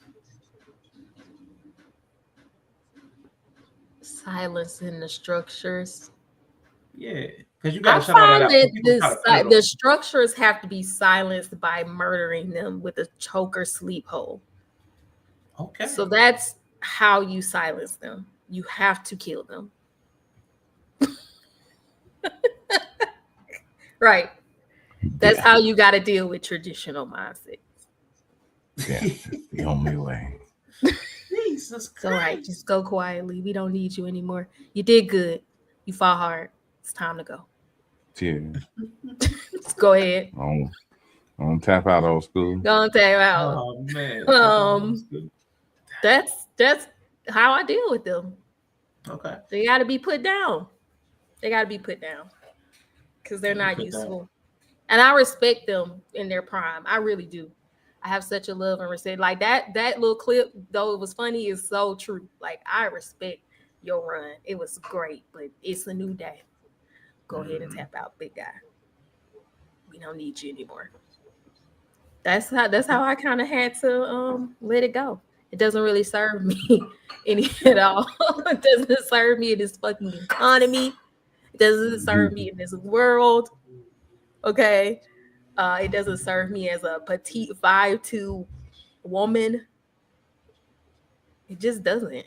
Like, I think it's predatory. Like, it's a predatory cycle. Like, you stay in that, but then you're only gonna be with the people who also have the predatory beliefs that make that necessary. So you kind of gotta just get out of it. Yeah. Okay. They're not listening yet, and they don't have to. And they ain't got to listen. Mm-hmm. I think that's part of the new, like the millennial being old people is gonna be real chill. Like I just think that's how it's gonna be. So yeah, I just had to let it go. I'm not a normal woman, and that's cool. It's dumb. It served me well. That's what's up. If I look at the traditional women that I know in real life, I don't want to be them. Facts. I don't want to be them. There's nothing about them that I'd be like, oh, I wish that was me. You don't want the macaroni arms? I do. See. I do want the macaroni arms, but I don't want to do what it takes to get the macaroni arms, which is the high cortisol levels because your husband. I got to be Dear Future Wifey podcast built to get the auntie arms, and I don't want that life. I don't want the down low man who go to church and I don't want that. I don't want that. Not the Dear Future Wifey bill. I'm saying, like, I gotta nerf myself into the ground to give him dominance over me. You gotta get that lean on the shopping cart posture. Right. Yeah. I got to pretend. I got to gaslight myself into the Lululand so I can believe he's this godly leader. I'm good. That's why I ain't got the auntie build. I need to stress myself out more. I will not be stressed. That's my problem. Okay. Dang, man. So many more questions, but let me ask you this one, because you mentioned you're a petite woman. Yeah, you mentioned you were a petite woman. I want to ask you both. This is a question for both of y'all. Now, I don't know exactly where it is in this list, but what lessons have you learned from being your respective sizes? You know, a man of 6'2" and a woman of 5'2". What lessons have you learned from being your size and your gender? Let's start with you, Brie. What I've learned from being my size and gender is that men are weird and creepy and often big. Yeah. They are. Men are creepy. They just are. They just be doing weird stuff. Word. I hate it. I hate it so much. I can't argue with you. They creepy. And when you smile, they be like, oh, it's like cuteness aggression, you know? Yeah. So I had to develop a filthy mouth. Yeah. That's why I talk like this. That's why I'm crazy. That's why I use my chest voice. I don't use my soft voice. I talk like this and I say crazy shit.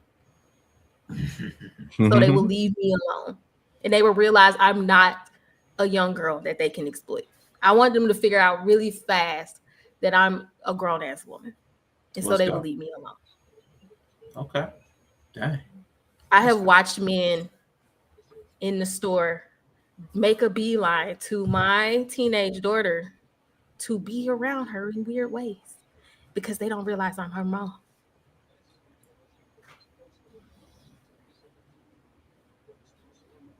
Men are weird, and I hate them more every day. I just hate them. Okay, that's it. I feel like that one meme. Yeah, it's like, and now like I'm out of that phase of life because I'm clearly an adult woman, but I have daughters, so they're going into that phase where now I get to witness it from another angle. It's like, you know, Inception. Like I get to be outside of myself and watch the same thing happen to myself. You know, it's just like, I hate you guys. I hate you. I mean, this is some shameful shit. I hear you. Jesus. So it pisses me off now. It's like, I respect it. I understand. I wish I could do more for it. I wish I could do more about the world. So there's a lot of them. There's a lot of them. Yeah, they're just weird. I don't even know, like in their head, if it's just like, I'm like, why are you doing that? Like, is there no other reason besides you're weird? Like, I don't know. I just hate it. Like, I like to give people benefit of the doubt. I've been doing less of that as I got older, but it's just like, I don't. I sent Yella a clip, and it's probably going to bother him the lane I took it, but this is where my mind went when I sent it. There was a young lady. She went to overboard because she got killed on a video game twice, and she like the police got involved because she went overboard and the reaction.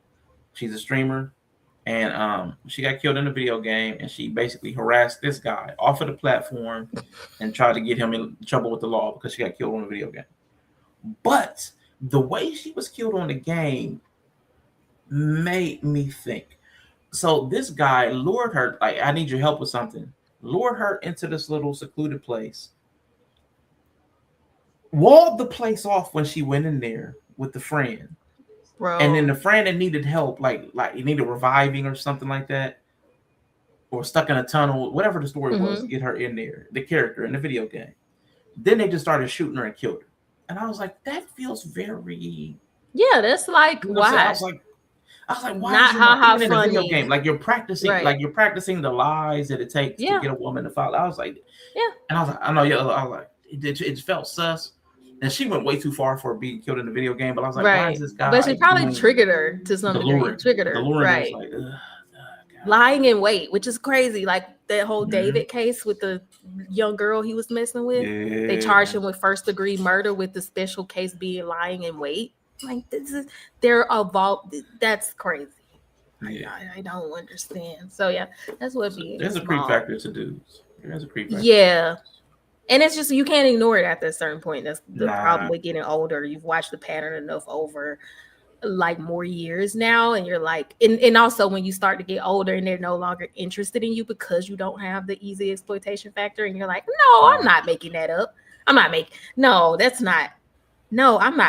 being mostly left alone now because I'm 40, right? No, that's not, you know. And then in walks a younger person version of you, and then it's like, oh, now it's not me. They're activated. Oh, wait a minute. Yeah. And you're like, okay, so I'm making this up. So I'm not making this up. Man, that'll be, ooh, yeah. It's like a mind. It's like a mind book. Yeah. Oh. No benefit of the doubt left. It's like, I want to have benefit of the doubt, but I can't anymore. Oh. Dang, so you be rolling around looking at us like this. Oh, you motherfuckers. Okay. Really. Really. I be so ready. I wish nigga would come over. I'm gonna shoot him at pepper spray. Yeah, it's wild, man. Jesus. Yeah. Okay. All right. Appreciate that. Well, speaking of big scary menses, what about you, Yella? What have you learned about being your size, your build as a man? What lessons has that taught you? That most people try me people really don't care how big you are. They try. The world unfortunately told people the bigger they are, the harder you fall. And it ain't always that's not really true all the time. Most small people ain't beating bigger people. You know what I'm saying? He said, "I'm not gonna fall hard. I'm gonna Like keep one nigga did it. One nigga used a rock, and it was just like, yeah, we think we finna be able to take this nigga. Most of them don't realize that I could probably kill you with my bare hands, like on accident. You know what I'm saying? And it's weird moving in the world like that, knowing that that's the case. Like I can just simply palm somebody's face sometimes, or I could smack you across the chest and probably stop your heart from beating. No, heavy-handed. Bree, I I'm believe you. I 6'2". know. I know. I'm 6'2", 337 pounds.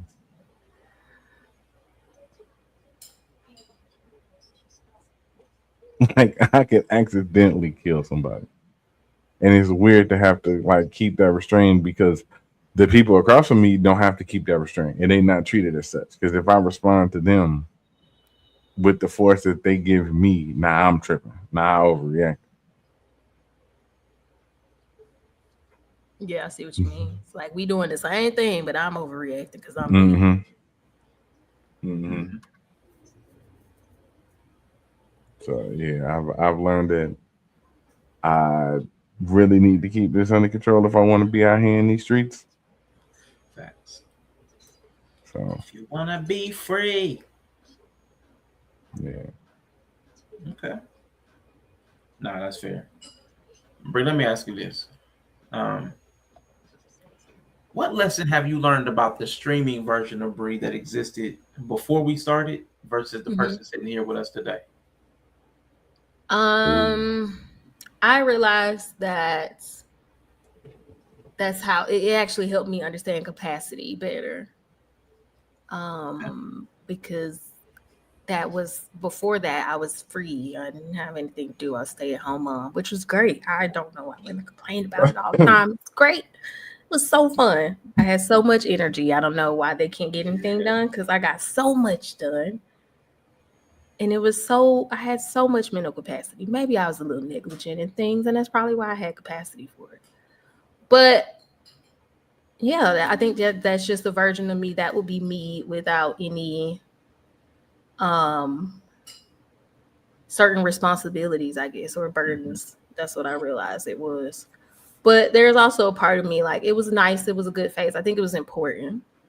But I think when I left it, I decided at that point, I was like, okay, I'm going to leave. It's like I had to grow up. I don't think I was immature because I'm very responsible. But there was just a realm of life in which I decided I had to be like, okay, I want to now do this.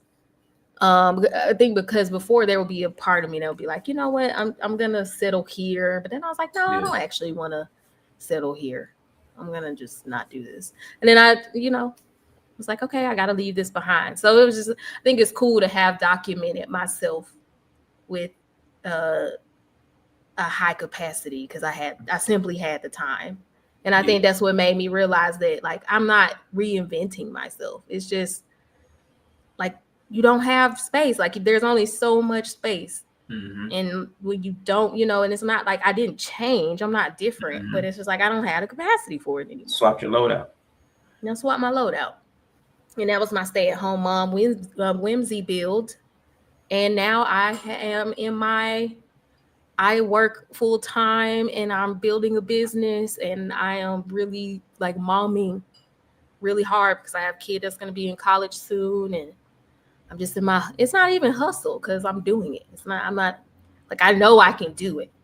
So I don't feel like I'm hustling because hustling is like, I got to get it. How am I going to get it? I know I'm going to get it because I'm just doing it. So, which is typically how I always have been. So that phase that I started off streaming in was unique.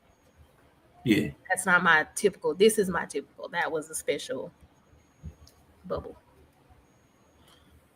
Gotcha. It's cool. I look at it fondly. Do I have a YouTube channel? Yes, Laid Back Lance. But we haven't, honestly, people are like, are y'all going to react to the Interview the Vampire trailer and stuff? And I know Twan's internet kind of had stopped working a little bit. You still ain't got that fixed? Last time we tried it, it still's weird. So we That's don't weird. know. And he's been trying to move out of that place for the longest. So he was hoping he wouldn't be there anymore. And then it was kind of like resolve itself. But he hasn't been, he resigned another lease. On camera. Yeah, he re-signed another lease, so he kind of stuck there. So I mean, we'll try. Me and Twan talk all the time. So all the time, like, yeah. It's not like y'all aren't talking about the stuff. It's just we're not seeing it. We're not seeing it. Right. So I feel bad about it sometimes, but I think also the older I get, I don't feel as bad about it. Like, because I just understand it. I just can't do it all. I can't. Mm-hmm. Okay. So yeah, she was cool. One thing from the Flaneur Bree to the Bree that we have now, I have learned something that I just it surprised me. And I'm going to ask you this question, Bree, and we'll come back to you. Oh God. What lesson have you learned from smut fandom about the nature of the world, women, and how we are wired? What do you mean you ever learned from smut fandom? Yeah, what have you learned from smut fandom? Come on. What do you mean by smut fandom? Like people like me? Yeah, the people that were all in there watching Boys Love 100 deep in a Discord server. What have you learned? My people from that realm of people.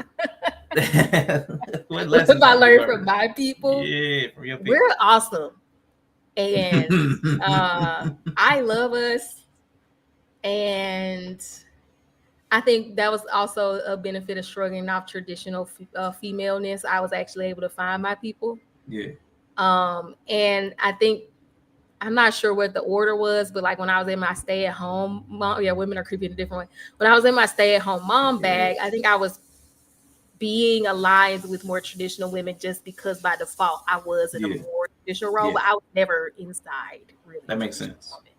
So then I kind of found my people, and I was like, I love it here, and it kind of gave me like, I don't need to be normal because I was missing out on free mignon streams. 150 people in Discord. Okay. I was missing out on this. Okay. I was missing out on this. And this is great. And it kind of like pushed me, and like where my business is now is like better. Okay. Like I've had my business for a while. It started in that phase, but I always struggled with it because I couldn't figure out what authentic would be for it.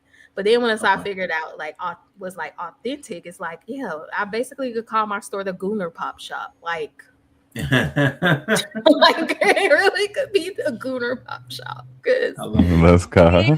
Sell, like, I don't even know how to describe my shop. It's like the girly pop shop, but my girly pops are the girlies who like pretty Asian men, dating things, pretty anime men, and like cute shit. Yeah. That's basically it's in the pocket. And I get to meet my people every time I'm at the shop. Yeah. Every time. And I just think it's great. So I don't know. It's just taught me that women are creepy in a different way. And women are just as fair. I don't even think men know. And, if a woman's locked into that traditional mindset, he has no idea. The average guy probably not. The guys who have access to a lot of women, they know. They know. Do they know? I think the guys who are the object of my people's desire, they definitely know. I was saying the guys who have a lot of optionality, like guys who are highly desirable by women, they know. Yeah. Like the guys get follow home. But I feel like those, there's those like what's that one guy? He's a looks maxer. I think those guys experience a different brand of feral woman than the heated rivalry, boys love. Yes. Androgynous men that they tend to like, they experience the reality of women. No, that's for sure. Those macho guys who are still more male gaze, I don't think they experience the same women. Yeah, it's not the same, but I would still say that they understand that women are more feral than the rest of us would think. Yeah. Because we wouldn't see it. We would be shielded from seeing that. I literally was in my car the other day laughing about Yella raging out about Love in Deep Space making a period tracker. That was funny. I don't know why that popped in my brain suddenly. I was like, I remember when Yella was raging out about the period tracker on Love in Deep Space. Yeah. It was weird. Yeah, it was weird. We got it. You explained it to us. We got it, but it was weird. Yeah. Yeah, I was like, it's still weird. I still hate it. It is weird. But I do think it's also going to bring up an interesting conversation about porn addiction in women. Yes, and what it looks like. No, because as a person who likes boys love, like a little bit, I still like a little bit of a story. I like a story, but some stuff is being called boys love. I'm like, baby, this is just porn. Like this is porn. Yeah. Mm-hmm. And they be like, yeah, I'm watching this on the train riding home. I'm like, yay. I'm just saying, you might need help. Right, it's already here, but I don't think because of heated it's not rivalry, mainstream. Yeah, as the smut becomes more mainstream, book talk, heated rivalry, like more of the things we indulge in become. I think people will catch on that is what it looks like for us. It's not the typical, male platforms, all that stuff. So I think people we're closer to pinpointing it, and then once we know what it looks like, then we'll be able to start studying the side effects that it has on women in relationships. We only know kind of what porn addiction does for men, but we haven't really talked about in what ways. Let's go. Bring back Shane. We haven't talked about in what ways it stifles women. So that'll be. I just had to shout out to Mr. He Said, Mr. She Said, man. Shane, right. Might have to clip that, man. Bring back Shane. Right. Book talk is out of control and the shamelessness of it. Yeah. Yeah, we do. Absolutely. I mean, total different preferences. Absolutely. That's what the smut verse is, I think. It's those preferences on full display. Yeah, for women. Yeah. The corn is for men, smut is for women. Yeah. And I don't know how it's harming them. I do know. Some of y'all stuff with the women, I almost got stuck in, almost paid for something. I was on TikTok scrolling, and there was like a lady boss, and the lady employee, and they started getting us some laws. Like, what is this? What is this? And right. And then it was like there was like a whole series of didn't get to the end of the series. Come subscribe on here. I was like, y'all got me. I do know one thing. I'm good at pattern recognition. If I just take a second to think about it, and I do know what a lot of those women who are in my people, they do struggle with partnerships. A lot of them are single perpetually, though they are very capable of attracting. They have their pick of the litter. A lot of them are very gorgeous women. So I'm not. If I was gonna do a dissertation, I would maybe say that there's some correlation with women who don't know they're bisexual, maybe not straight, correlating to that particular media. And then at the same time, if they are actually heterosexual, it skews their gaze to the point where realistic men don't actually, they could never find them attractive. Okay. Kind of like how men who watch a lot of porn can't, like when they're with a real woman, it's almost like they can't connect in their brain. I think that happens to the women. I'm absolutely sure it does. Yeah, that makes perfect sense for real. Yeah. Man. Okay. Well, Yella, sir, let me get you a couple questions in here. So Yella, you have to the store. Sliding out now? Yeah. All right, break and let's say get your last words. Yeah, I finna. Bye, twin. Bye. Bye, son. Bye, Bree. I'm shipping your package out, hopefully. Good looking out. Good looking out. All right. Let's go. So how much you got? 5, 10, 15? What you got for me? About 5. It dropped down to about 5. So we got about 5 more. Cool. One more question. Well, let me pick which one. And I need to put the pressure on, man. It's got to be a good one. Let me ask you this one. There's one of these two. I'm gonna ask you. There's 2 questions here, but I'm gonna ask them both, and you can answer. Tag, it's 3. I'm gonna ask these 3 questions. All right. You answer what comes to your heart. What lessons have you learned about the Yella energy? How do you maintain that specific intensity without burning out? That's one. What lesson have you learned about the difference between being loud and having a loud point? And what lesson have you learned about the difference between being Yella and being Kevin? And we'll end with that. You can answer that any order, any variation your brain can synthesize it into one cohesive answer. You know what I'm saying? How about that? So my mom told me this thing one time. She said you could be right all the way up to the point where you're wrong. And I don't want to be loud and wrong. Okay. So there's this thing where I know you, like you said, what's the thing with making a loud point. Mm-hmm.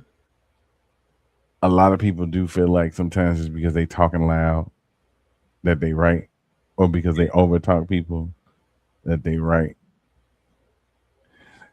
And what I do is I say the quiet thing out loud, but loudly, like louder than just like louder than just actually saying it. Metro Boom. Yeah, I go into Metro Boomer. Hence why the mic has always been louder than everybody else. But I'm never yelling on them. It was hilarious. So no, that thing was on 200. Yeah. I was like, why your mic on 200? Metro Boom. But I've the Yella energy that I do have, man, on a day-to-day basis, the Yella energy, that's Twitch. So that's just me showing up to kick it with my people. But y'all have seen me with the straight Yella, no chaser. Mm-hmm. And he's different from Kevin in the sense of like Yella will say the things that Kevin be thinking. You know what I'm saying? Mm-hmm. So Kevin always feel that way. Them same ways. He just don't want to say it because he know he can't. Okay. So you know what I'm saying? I gotta keep it chill.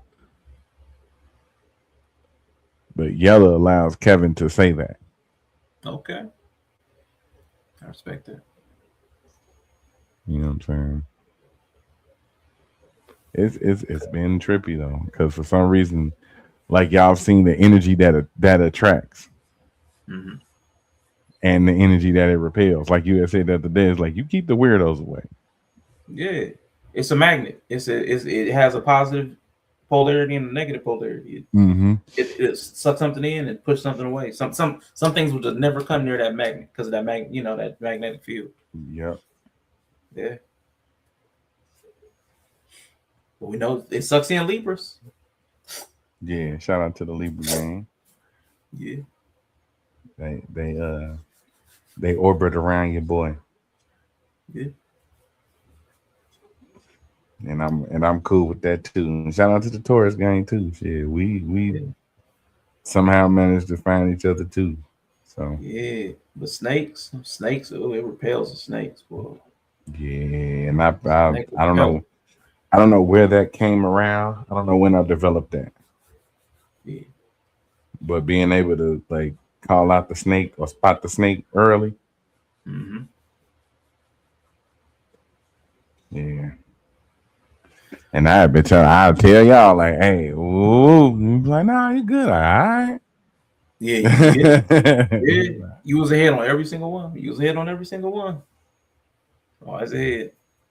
So, man, shout out to you, man. But I know you gotta get ready to go, man. Appreciate you, man. I will let you get your last words in, man.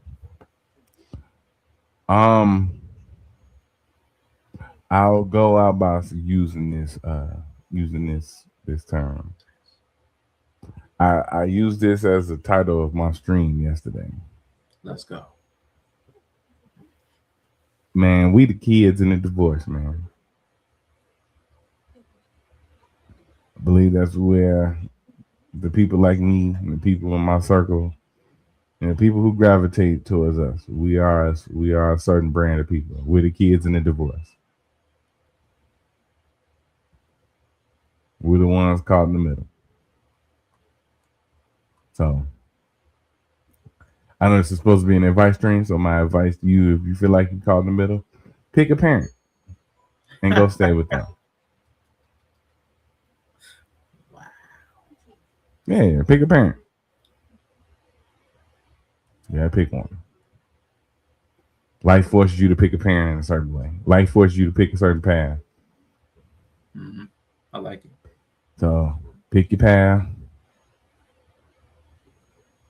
and get the moving. Okay. Cool, man. Appreciate you, man. Hope you have a good rest of your afternoon. I will Yeah. catch you later, my guy. Yes, sir. All right, y'all. So listen, I appreciate y'all for hanging with us this afternoon. I have a bunch more questions for them, so I will definitely try to get them on Breeze next day off, Yella's next day off when they're both off together. We'll try to get the rest of these questions out. I got some, you know what I'm saying? I took some time. I got some good questions. I got some good questions for them. So yeah, appreciate you, Nine. And they're definitely both good speakers. You know, they speak well, good orators. They have great minds. You know, I enjoy hearing their thoughts. So man, shout out to y'all for rocking with me, rocking with us, being with us for this afternoon. Hopefully, Bo and Dury can stop through next time too. You know, we don't afternoon riders. So I will see you guys next time. I don't know when it'll be because I don't know their schedules. So you know, Bree be 3 on 3 off, 3 on 4 off, 5 on 7 off. She's a nurse, and then Yella.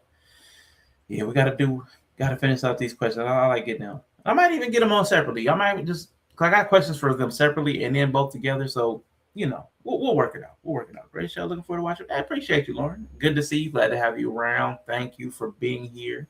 Midnight, Naya, Nova, and everybody else in the chat, man. Hope y'all have a good rest of your evening.